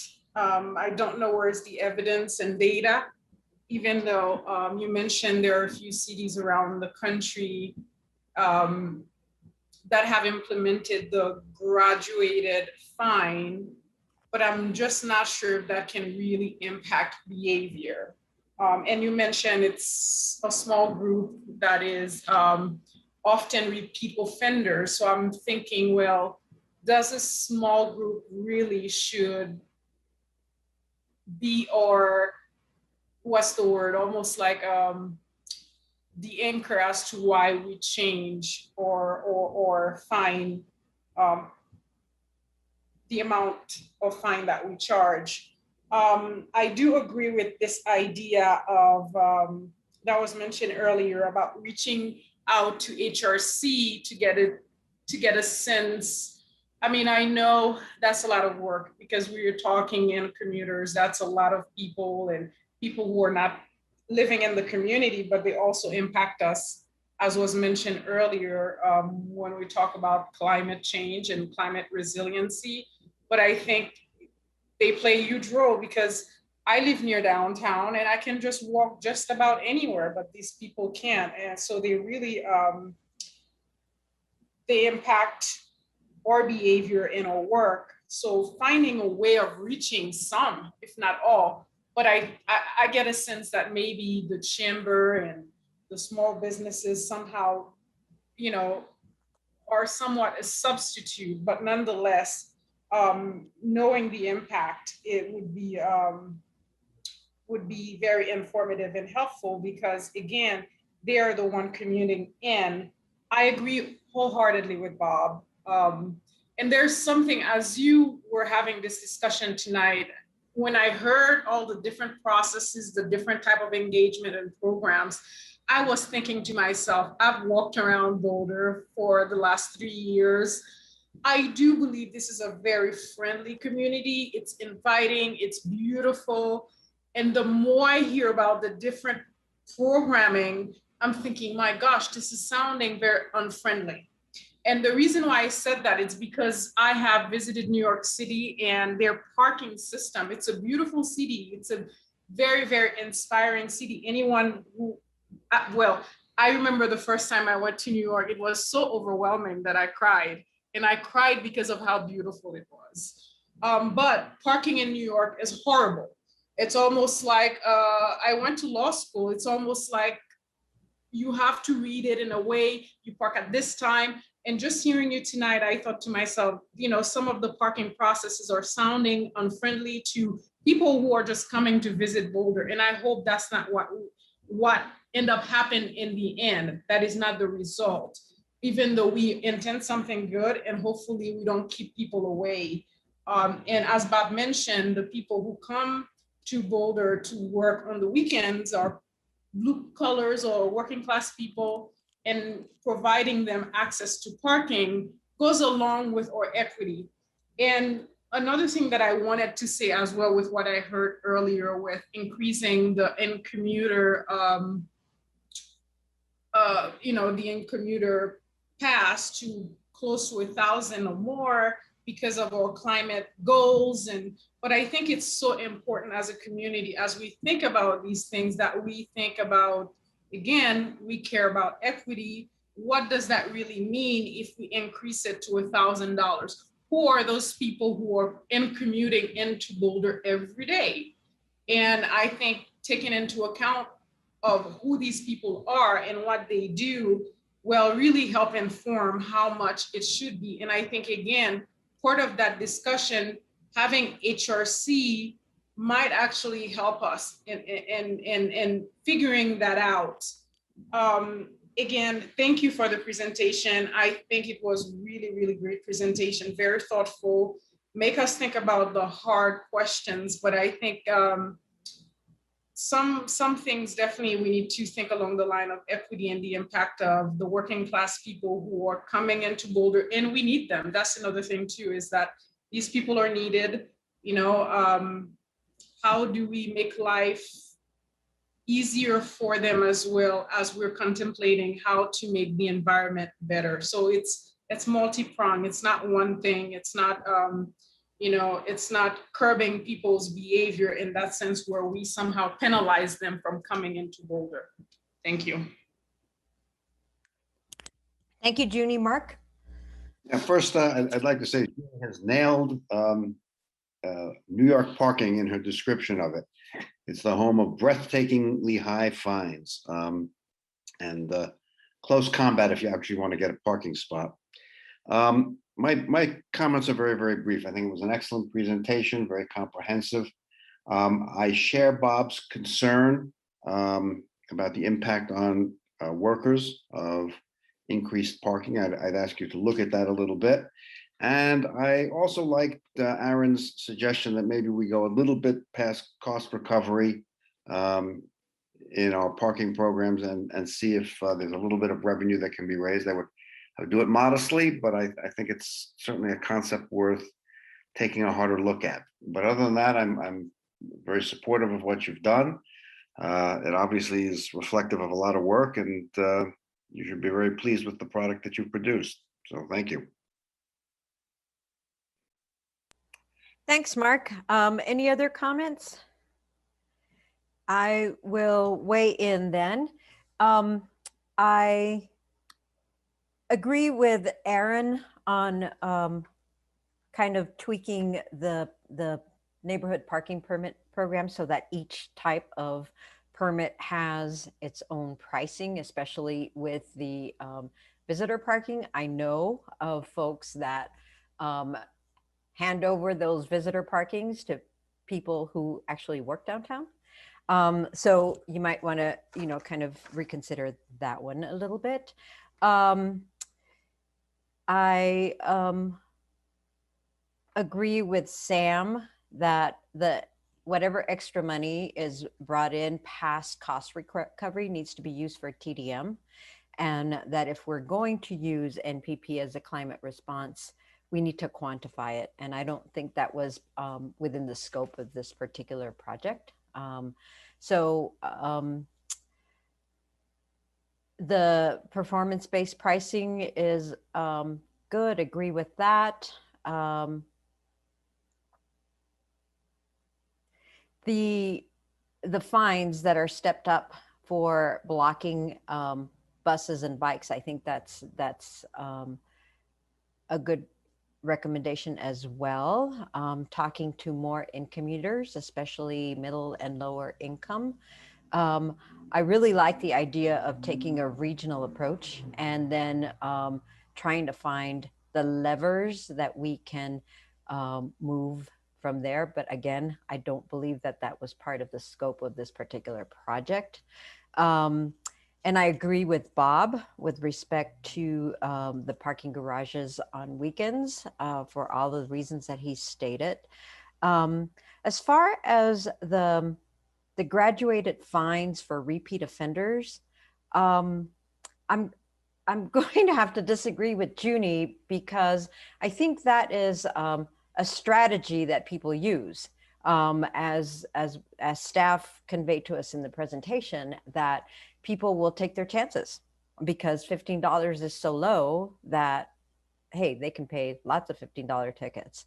And as we learned in the policing presentation with the Pareto principle, it's probably 20% of the people that get 80% of the tickets. So if it does change behavior, maybe we'll, we may get those repeat offenders to quit repeat offending. So that's really all I have. I really appreciate the outreach that you did to the mobile businesses, and I really appreciated the responses to my question about the systems and scaling of parking policies. Again, I don't think that was part of the scope of this particular project, but thank you very much. I think that you are on the right path. That's all I have. Council, any other comments? All right. Well, thank you. Thank you, Mary. Thank you, Council. I would say I feel like there's a little bit of ambiguity moving forward on the garage pricing on weekends and the graduated fines as far as any nod of council on whether or not we should continue to include those. As I was just going through my counts, and I'm not sure if we want to try provide clarity now or consider that later on in the process. I think that we could do that right now. If we can do just, you know, a quick poll and see how people are feeling about. Let's start with the graduated fines. Who would like? Go ahead. Who would like to change them? I guess. You mean to have graduated fines? Yes. Is that the question? To have the graduated fines. It looks like everyone but Juni's. Okay. Okay, and the parking garages, maintaining the free on weekends for parking garages. Who is supportive? Can I make a comment, Mary? Yes, please, Aaron. Just that I'm open to considering starting to charge on the weekends. Bob's point about the Sunday being free on street, I thought was a good one. So I don't know that if maybe the place to start would be Saturday if we did start charging for weekend parking. But I would want some, if we did, it sounds like a majority doesn't want to consider. If we did consider, I would want additional downtown business outreach before we did. And I think that the point that Bob made about the free on Sundays was sort of defeating the whole purpose behind having the parking garage price go up. So a little more analysis, I guess, is what I would support on to Aaron's point before deciding that both days would be free, would be my my suggestion. So to poll again, is there support for doing a little more analysis on the Sunday piece of it and holding on to the Saturday?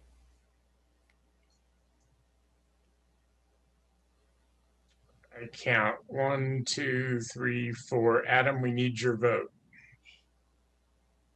No hand from Adam. So I think it is evenly split, Mary. I think okay. It looked like more ambiguous, Chris. There's ambiguity, Chris. We do not, it doesn't sound like there's a clear message from council on weekends. So you'll have to go think about that. Yeah, we can bring back some options and do some more outreach. That'd be great. Thank you very much. Thank you for all the great input. Okay. Good night, Chris and Chris. Thank you. Good night. And thank you, Mallory. Thank you all. Bye-bye. All right, on to the next item.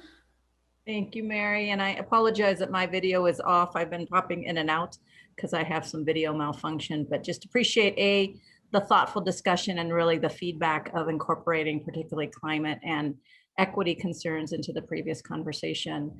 And personally appreciated hearing more of Junie's personal driving habits. So thank you, Junie. Our last and final presentation, you have asked us to talk a little bit more about the capital infrastructure tax renewal. And to do that, we have Cheryl Patelli and Joe Wagner in finance to talk a little bit more about that work, what that went into that. Thanks, Nuria, and thank you, Taylor, for running the presentation for us. Next slide.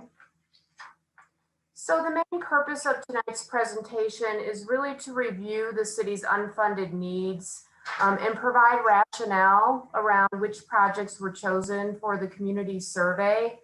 Also, Joel is here to provide a brief update on community outreach in the survey. Next slide. So we've seen this slide several times before. Just wanted to remind everyone of our capital infrastructure funding strategies for the last decade. It started with the capital improvement bond in 2011. We then asked voters and they graciously approved a 3-year 0.3% sales tax for community culture and safety. That was followed by a renewal of that tax for 4 additional years, and a portion of both of those were given to community nonprofits. And then also in 2018, the city dedicated some of its operating revenue from the general fund to develop a government capital fund. So we put around 5 to 7 million a year into that fund. Next slide. So direction, we just wanted to remind council regarding direction from the February 9th study session. And this direction was given to both the Financial Strategy Committee and staff. And the first was there was to be no community committee like we had with CCS. And really a big reason behind that related to COVID. Back in 2020 and early 21, priorities were really shifted due to the pandemic. So time, it really shortened the time frame for work on this project. Also, the FSC to collaborate with outside experts in developing a statistical valid community survey. Also recommend a tax structure, so term and designated uses based on the community outreach results, which mainly is the community survey. And then recommend initial project or categories for the ballot language. And as a reminder, at the July 20th study session, FSC will be providing recommendations to the full council on term, community split, projects, and debt amounts related to the ballot measure to be considered for discussions in August regarding the language. Next slide. So here's a look at all of the city's unfunded infrastructure needs. And really here we're talking about general fund departments without a dedicated funding source. So departments such as OS&P and utilities do have dedicated funding, and they're not included in this list. And back in February and also in your memo, you will notice that the amount was slightly lower than what we're presenting this evening. There were two climate projects that we also included in this list. So we're looking at 312 million through a variety of projects, most of which we are hoping to fund in the next 7 years. So over 220 million of that. And all of the projects identified in this list are either essential or important per our budgeting for resilience definitions. So again, to remind you, essential is for basic city functioning, critical to life and safety, important, valued by the community with clear legislative support. Also, if we look at our current or pending master plans, 93% of these projects fall into fiscally constrained or action plans. So these are really to support basic city services, not really rising to the level of the visionary plans in those master plans. Next slide. So this slide shows, it's a little busy, but these $314 million of unfunded projects, both by category and department. And I will define these project categories in the upcoming slides. These are the same categories that we used in the community survey. As you can see, the Safe and Prepared Boulder accounts for over half of these unfunded projects, followed by Active and Healthy and Transportation. And the departments similarly line up, Fire and Rescue, 45%, and then Facilities, Facilities, Transportation, Police, and Parks and Rec all equate for 11 to 12% of these projects. Next slide. So the purpose of this evening, I'm not going to go through every single and explain every single project. There is summary information in your packet, but if you have questions about specific projects, please be sure to ask them. We do have staff here this evening who will be able to answer your questions. Just to note on these pages, the next several slides, the bolded projects represent projects that were designated as projects that may be funded on the community survey, and more to come about these projects. But I will define each of these areas as we defined in the community survey. So for Safe and Prepared Boulder, Emergency response is a critical component of Boulder's ability to be resilient in the face of increasing environmental and other challenges that can affect safety and well-being of Boulder residents and visitors. Boulder has fallen behind in maintaining and replacing the capital infrastructure that supports its first responders. And clearly, as you can see, we have a lot of aging fire stations that need to be replaced. In addition, if we are looking at doing advanced life support, these will have to be replaced. We don't have the current infrastructure for those that program. Also in this list, you'll notice the public safety building expansion for approximately 30 million, along with some other smaller police department projects. Next slide. So transportation system resilience, maintaining and modernizing Boulder's transportation system to allow for safer and more efficient flow for all modes of transportation, pedestrian, bikes, vehicles. Better traffic flow ultimately leads to lower GHG emissions. And what we put on the survey is certainly the largest item here, transportation maintenance. Also included in unfunded projects are hot bus electrification, as well as transit partnerships and some other projects. Next slide. Active and healthy Boulder, the capital stock needed to provide residents the amenities and opportunities to recreate and maintain healthy and active lifestyles. Physical health and well-being are critical to the resilience of Boulder residents. Here included, we had the rec center renovations, and I will note we do have a special climate category, but these certainly include retrofitting to our climate standards. A Boulder Creek corridor, various parks throughout the city, along with athletic fields and cultural preservation. Next slide. Customer service modernization. Providing high quality customer service in a timely manner relies on information flow from the city to the customer and residents and vice versa. Modernizing and consolidating the city's data infrastructure and outreach tool will allow for better customer service for all needs. We talked last month about the constituent relationship management, or CRM, as well as the enterprise data warehouse. Also included on these lists are some large systems throughout the city, replacements of those systems, as well as some smaller IT projects. Next slide. Progress toward climate goals. Boulder's ambitious climate goals require a broad effort as it relates to city capital.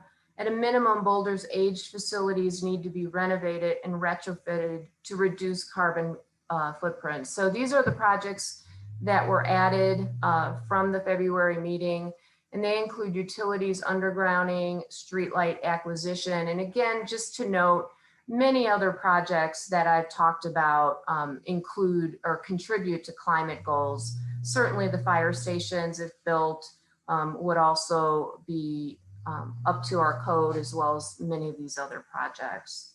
Next slide. This is our final category, other, which is basically anything that didn't fall into the previous categories. We have things such as alpine balsam. The largest one here, of course, is our maintenance backlog of our buildings. It's pretty sizable, as you can see, as well as the Boulder Civic Area Phase 2 development plan. Next slide. So those are the projects that total well over $300 million. And based on the direction that we were given in February 9th, staff and the FSC Financial Strategy Committee set out to narrow down the list to a small number of projects in some project categories that can be included in the community survey. And the full unfunded need list was informed by master plans, facility assessment, and other tools that we have here at the city.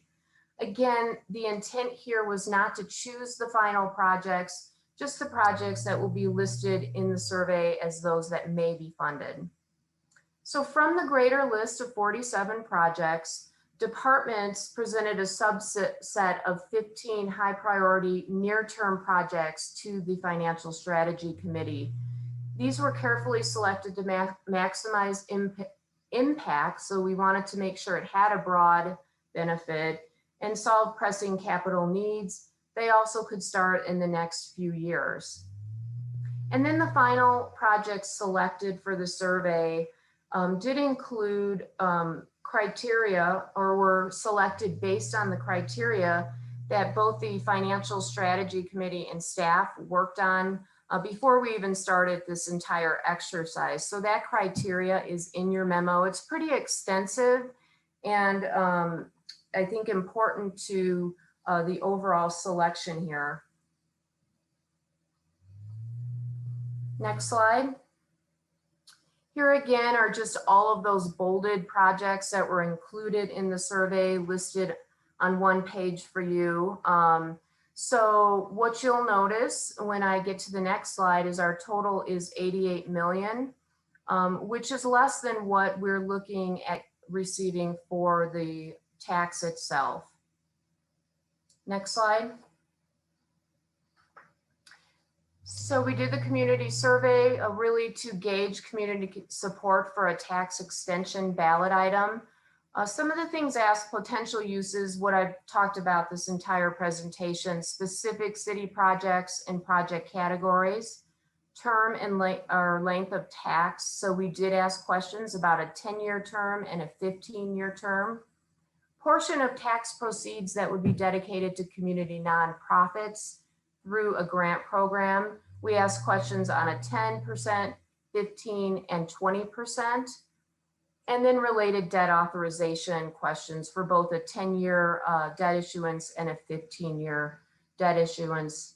And as a reminder, these revenue estimates were based on CU's May modeling. So certainly we do expect that they will change throughout time, but this is the best information that we have as of right now. And then for my final remarks, I did want to provide a little bit of exciting news regarding the survey itself. We currently have 828 completed interviews. We sent out a reminder today, a text reminder, and we will send another one out on Friday and start the live dialing early next week. I do encourage the public to take this online survey. You can find it on the homepage at Boulder's website. Bob? No, I just had some questions when you're done. Okay, we have one more slide, and I'm going to turn it over to Joel, who will talk about the community nonprofit outreach. Thanks, Cheryl. Good evening, Council. Joel Wagner, Tax and Special Projects Manager.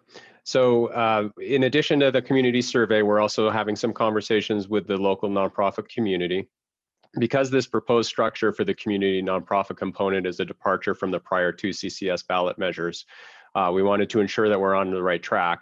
So we're starting this outreach to community groups.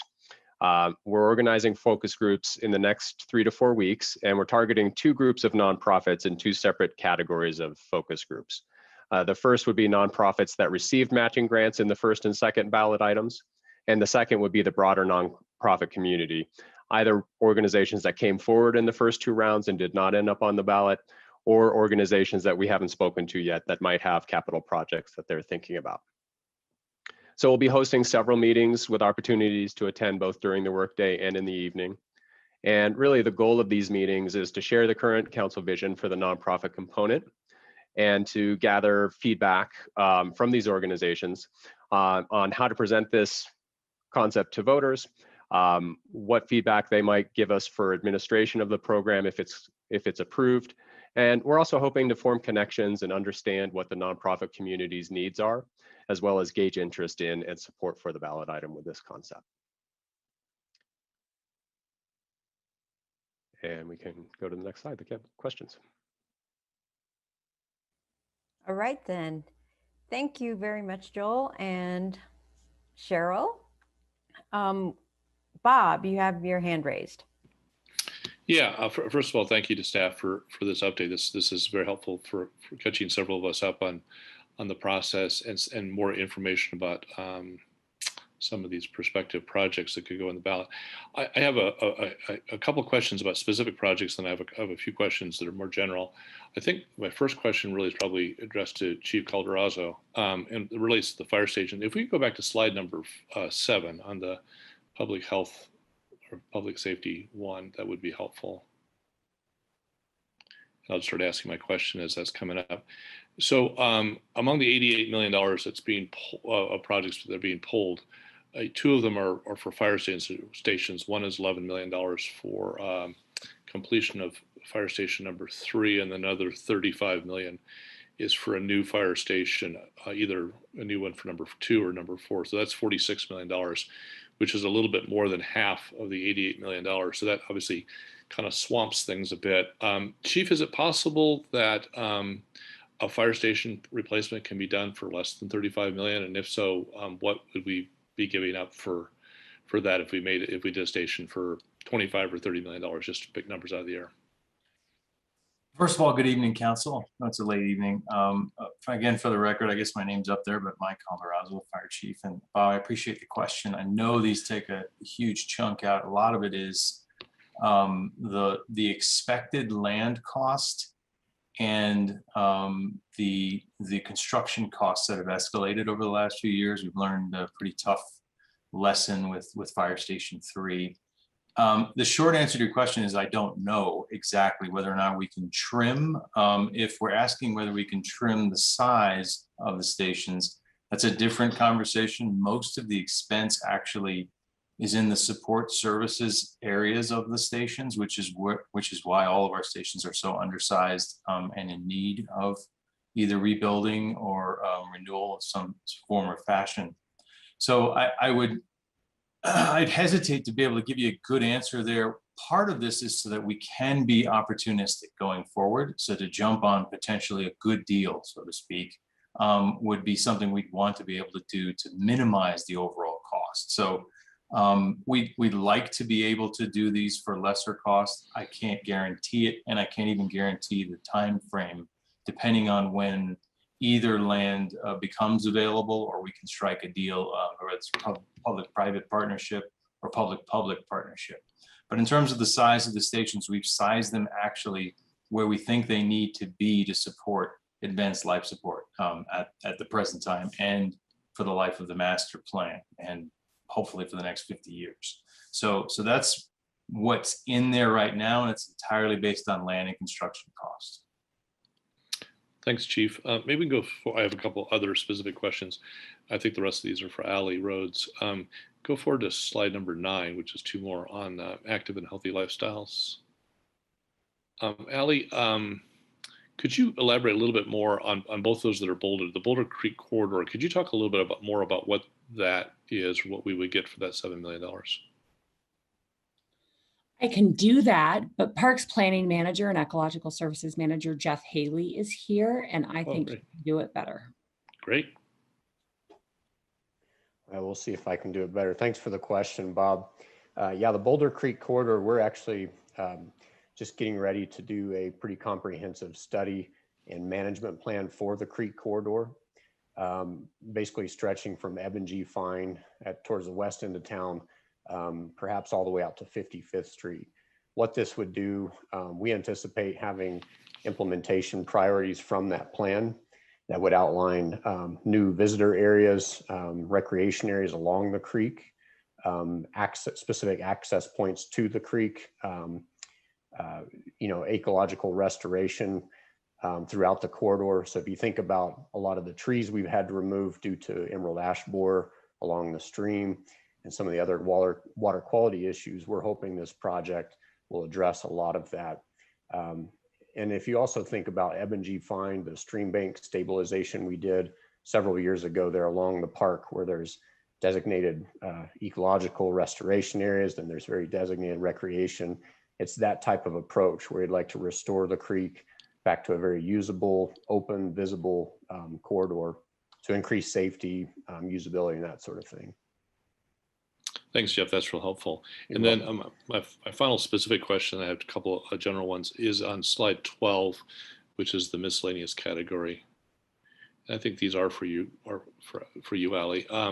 Could you talk a little bit more about what the community would get on the third and fourth ones, the Pearl Street Mall refresh? What would $4 million do for that? And then on the civic area phase 2 development, the $8 million, what would we get for that? Sure. So on the Pearl Street Mall, it would be generally, you know, Bob, we've talked with Community Vitality and Downtown Boulder, and there are not specific plans, but we know there are needs for updates, and especially as we approach the 50th anniversary of the mall. And so certainly this project would include updates to the Visitors Information Center and the restrooms, which are dated and regularly encounter issues. It could include enhancements to other amenities that would enhance both accessibility, safety, and just general welcomingness in the downtown corridor, potentially event area in the 13th Street. But for details of it, we would want to work with our downtown business partners and the community to say exactly what those refresh would be. For the civic area, I'll remind council that we have an incredible civic area master plan, that the first phase was the park at the core that Jeff just talked about, the enhancements we made between the civic area and the library and between Arapahoe and Canyon. Still yet to be completed other elements of that plan, and specifically enhancements on the east bookend that would really help achieve a lot of community goals. And so specifically that phase 2, again, I might call on Jeff for the specific elements of that project if I did not cover it.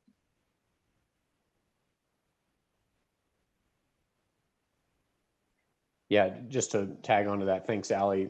In terms of the civic park, it's really that area, Central Park and the East Bookend, which is primarily 13th Street over to Broadway, and then from Canyon to Arapahoe.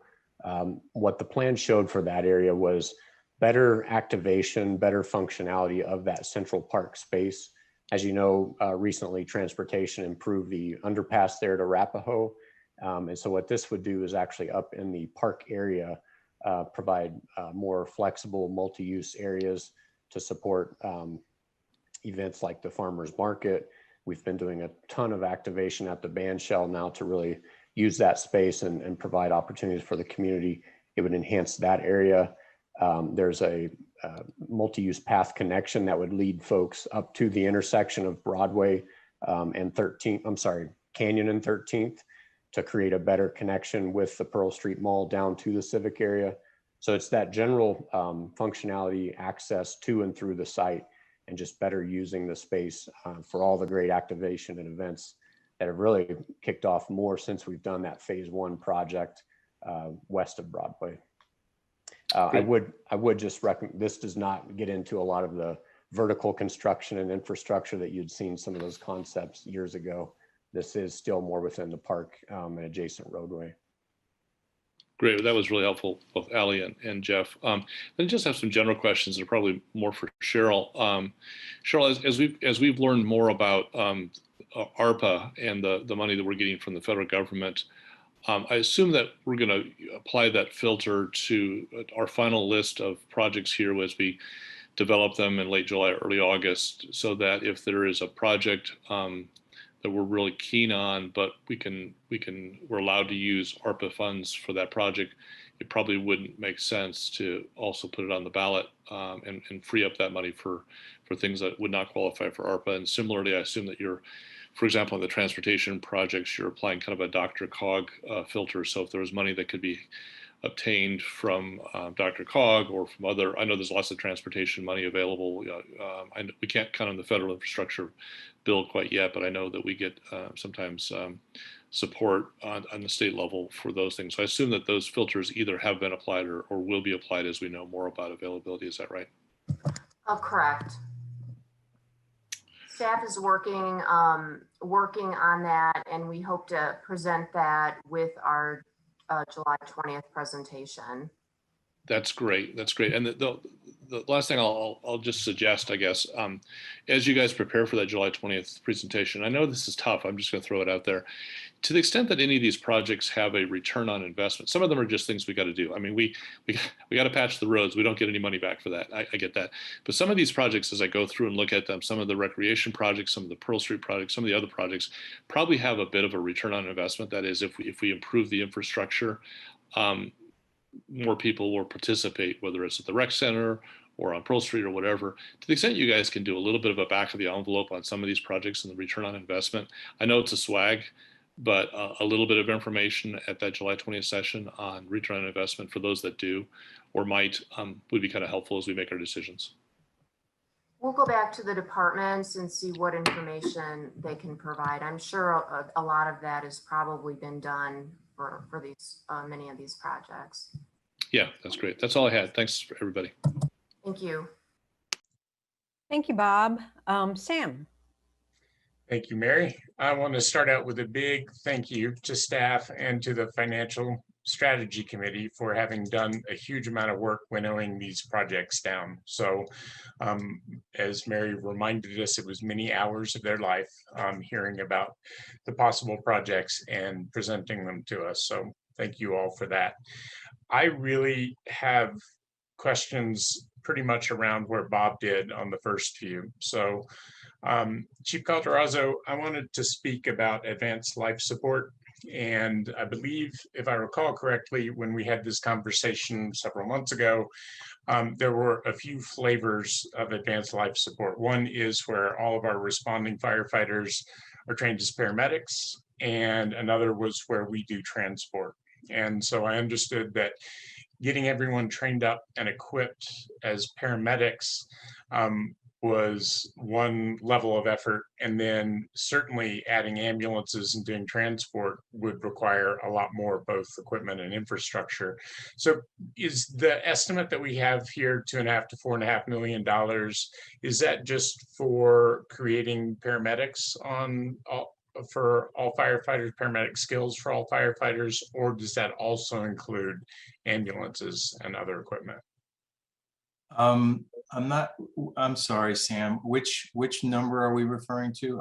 I don't think I tracked. I'm sorry, I'm on slide 7. Slide 7. We've got advanced life support capital infrastructure, $3.5 million. And then somewhere in the memo, I believe it said it includes training and equipment as well as capital. Yes, that did include the rolling stock and potentially adding those units to the system. So what if we were to do it in 2 phases? One where we're not doing transport, but all our responding firefighters are trained as paramedics. Do you know what that would cost? So that is built into the system. So the way we have it set up in the master plan, it actually is to roll out where we would begin with just the firefighters and increasing their skill level to paramedic on existing apparatus. So that would not only require the training and whatever the additional expense is associated with that, as well as retrofitting vehicles if we needed to put, and the stations as well, to put medications, temperature control, locking mechanisms, so on. So that's already built into the progression over the next 10 years. So the idea is start at the core, and it would be the core areas of the city where we receive most of our calls now, where all the demand is. So 2s, 3s, and 4s, which are right around the central portions of town. From there, we could branch out and we could take over ambulances, and that would engender the additional 3 or 4 million that we've got built into the capital infrastructure. Or council may decide that's not what we want to do. We prefer the contractual approach where you provide the advanced life support or the paramedic capabilities, but patient transport will be handled by a third party or so on. So it's built in that way where we have options. We have points where we can even off ramp and do a different system that still has us at the core providing the advanced life support and bringing those response times down, which is what the ultimate goal is. So it is built into the system. That is a cost that could be, we may decide we don't want to spend the money, the 4 million, on the ambulances and all of that. The expenses associated with the structures, though, those need to be done pretty much regardless of how ALS unfolds over time. We need to make those changes. So sorry to interrupt, but I just want to make sure I'm clear on your answer. We will be moving towards paramedic training for all of our firefighters under the current budget and the current plan without this component of the capital infrastructure. We can, yes, we can do that without the capital piece of it. We can additionally train people. However, we'll never realize the full build out, even with everyone going ALS, if we don't build in the support structures in our stations, hence the need to do station 2 and 4. We can begin the training. We can start, we've already begun. In fact, some of our budget requests for next year will in fact engender some of those ideas in them. So that's all operating, of course. So it would be a different source. Right, but there's the medication and the storage, there's capital involved. It's just not huge dollar amounts. Okay, so again, we are moving forward with that. We'll see that in the 2022 budget proposal. We can talk about that operational piece in the budget proposal. What is here in the community culture and safety tax proposal, and it did not get included, that $3.5 million is for ambulances, is for going all the way with ALS. So if we do not put that in and do not include it, it's not going to stop us from increasing our capability for ALS. It's just not going all the way. True. Yes. Okay, thank you. That's super helpful. And I guess I would repeat Bob's question. It certainly does seem like if you could shave 10 to 15% off of the station 2 or 4 replacement, you could fund everything for going all the way with ALS. So I just wanted to make sure I understood where you're planning right now. That's super helpful. Thank you. And then the other question I've got back to you, Allie and Jeff, is about the same things that Bob asked about, which are the Boulder Creek corridor and the East Boulder Rec Center retrofit and renovation. Would it be possible to do those in phases? Like Boulder Creek corridor, you got 7 million. Is that something we could decide that we wanted to fund at 4 million and get, half of the benefits of? Similarly with the East Boulder Rec Center, is it possible to phase that, or is that need to all be done at once?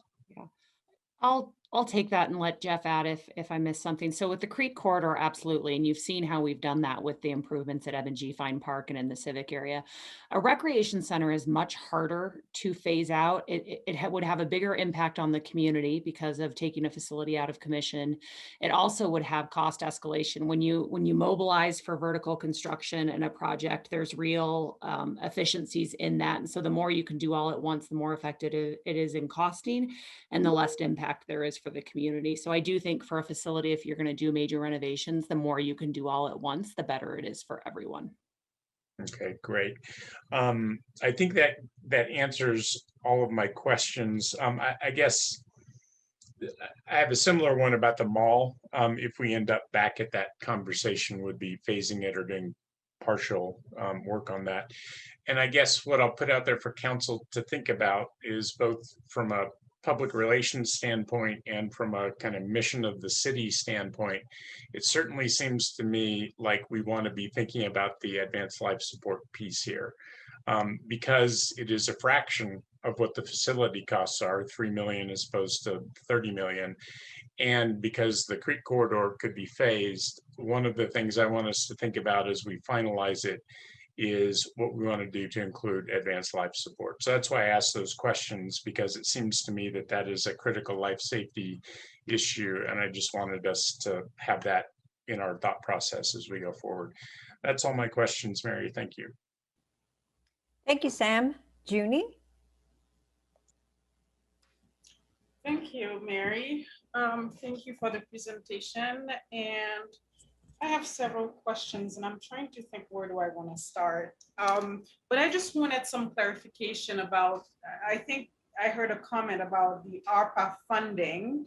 And I just wanted to make sure that am I correct to think there's no correlation between the ARPA funding and the community resilience and safety tax renewal programming?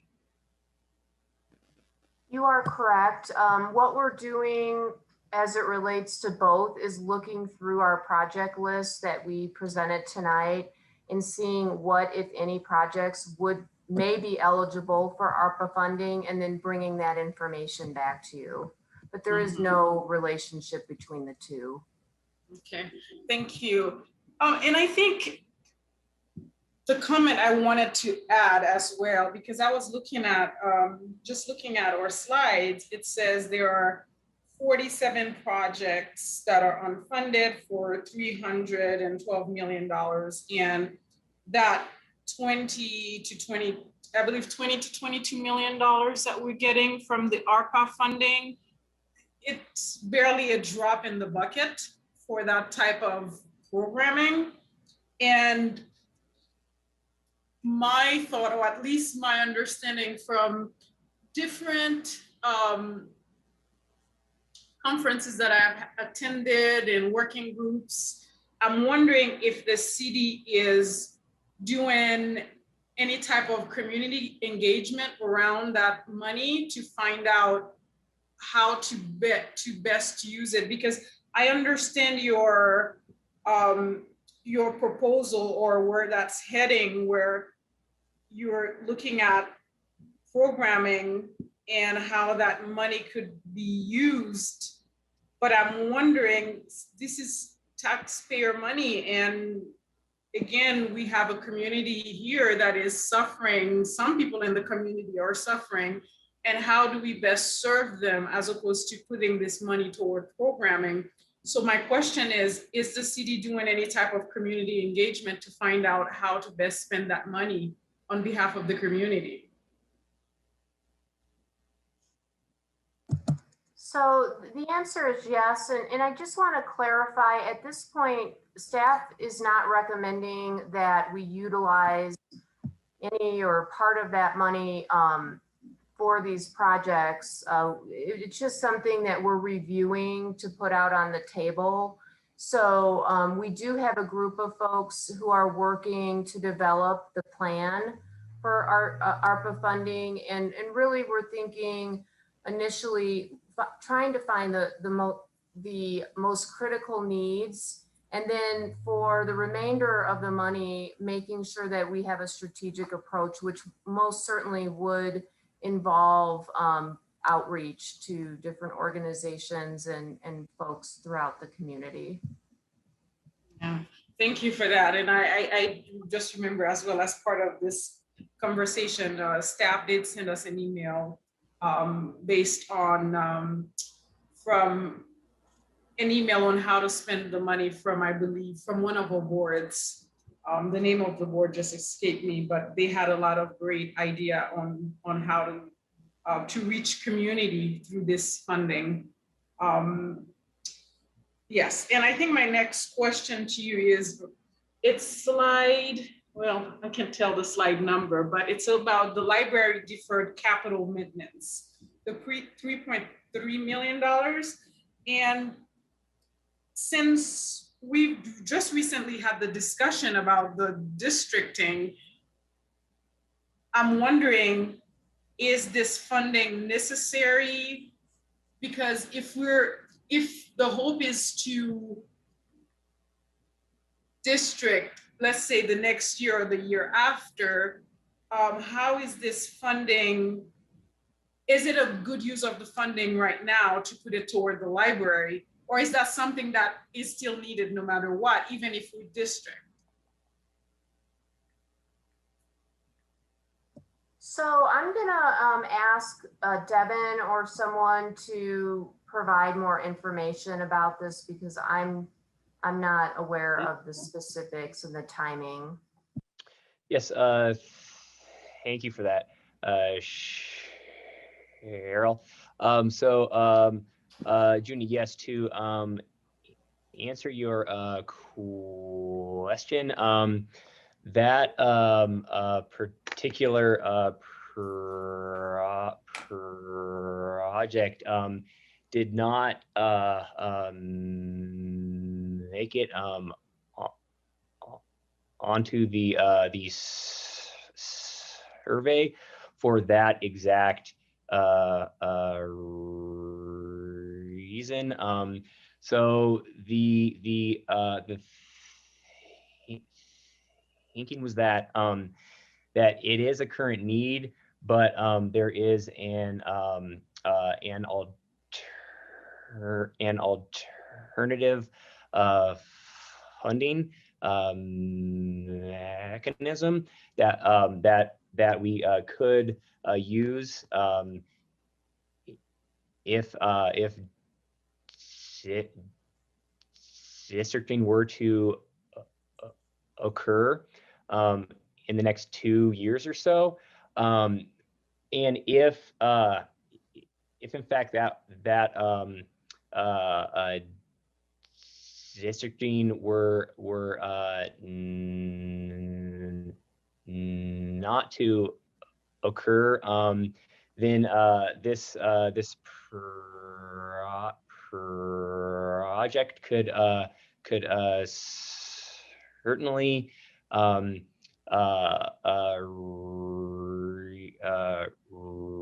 return.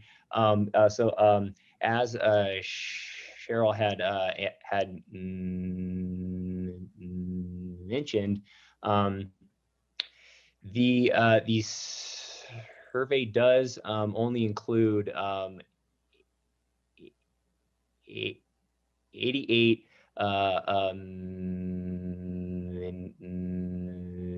million, which is not the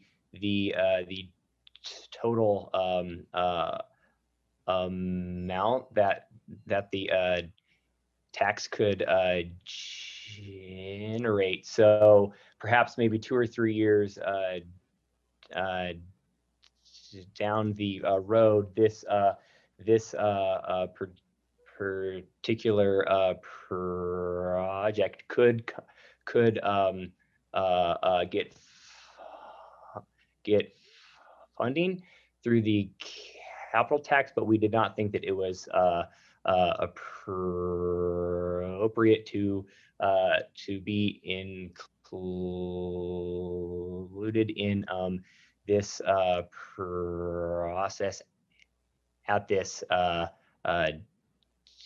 time. Thank you, Devin. Thank you, Cheryl. Aaron. Yeah, thanks for all this information. Really appreciate that. Just to clarify in terms of next steps, right? So this is a list of potential projects that we've identified needs for, right? And we have put a few of them on the survey to judge community interest. But when it comes time to put this on the ballot, assuming that we do, we'll pick a few projects that we commit to, right, as part if the ballot measure passes, and then give a list of other types of projects like X, Y, and Z, but more general. And then from that point on, we would have a process to determine where the funding would go. But we're not, other than the projects that actually make it onto the ballot, we're not committing to any of these, right? This is just all potential things that we could fund. Yes, correct. Great. So then our decision this year is really about picking the top, however many it is, 4, 8, or 10 that we put in the ballot measure, and the rest of it is really a decision for, future councils or the future process. Yeah, yes, that's correct, Aaron, along with some of the other, like the term and the debt. Those are what we will be coming to you for. Got it. So that's helpful that in terms of what we have to decide in the next 2 or 3 months is not about this entire list or ranking all of them, but just really about those top 2 projects that we put on the measure. Thanks. That's all I had. Thank you, Aaron. Any other questions from council? Oh, yes, Bob. Yeah, just Aaron made me think of something that I want to just throw out there as a scheduling suggestion. So I think we haven't had any public hearings on this. We've had a few study sessions. We're going to have another study session on July 20th. And then we're scheduled to do first reading on the ballot measure on August 3rd, which of course is not a public hearing. Well, it's not yet a public hearing. And then the first and only public hearing we'll have on this will be a second reading on August 17, which also happens to be our last clear date to put something on the ballot. And what I'm a little bit concerned about is that because we haven't, I know we're going to do a survey, but we haven't had public hearings on this. The very first public hearing we'd have, and the first time we would hear from community members who choose to come out and speak to us about what they think should be the headliners that Aaron was just referring to, is when we're already a second reading, and it'll be too late for us to make changes. I guess we could pass out an emergency that night. And I'm just wondering if CAC might think about flipping the order of the public hearing and actually doing a first reading public hearing on August 3rd. So we have the benefit of hearing from the community and can make some adjustments at first reading rather than scrambling at first reading, which is our last clear date to put this on the ballot. I don't know what the night looks like on the 3rd. I think it's National Night Out, so we may not have a ton of time on that night, but it just might be nice to have on our public hearing not be the last day that we make a decision on what the headliners are for the ballot. Just throwing that out there.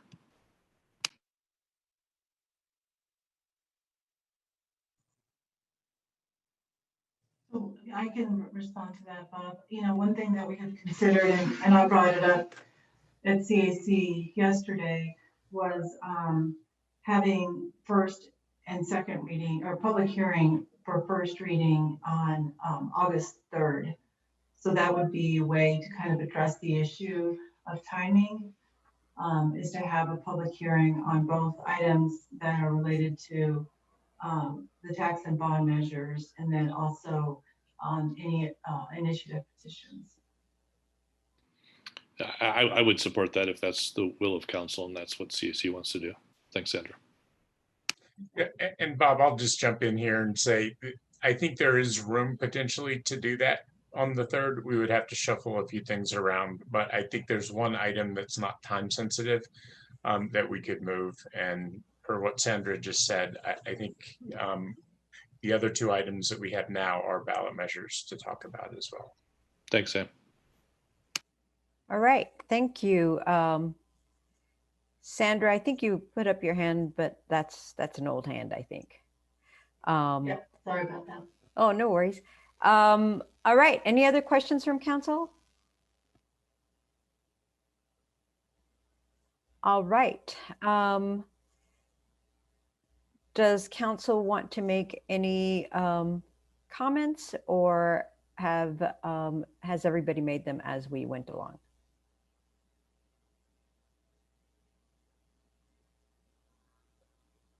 All right, it sounds like this item met our needs and has, and I guess I'll ask council, has this presentation addressed the concerns that were brought up a few weeks ago?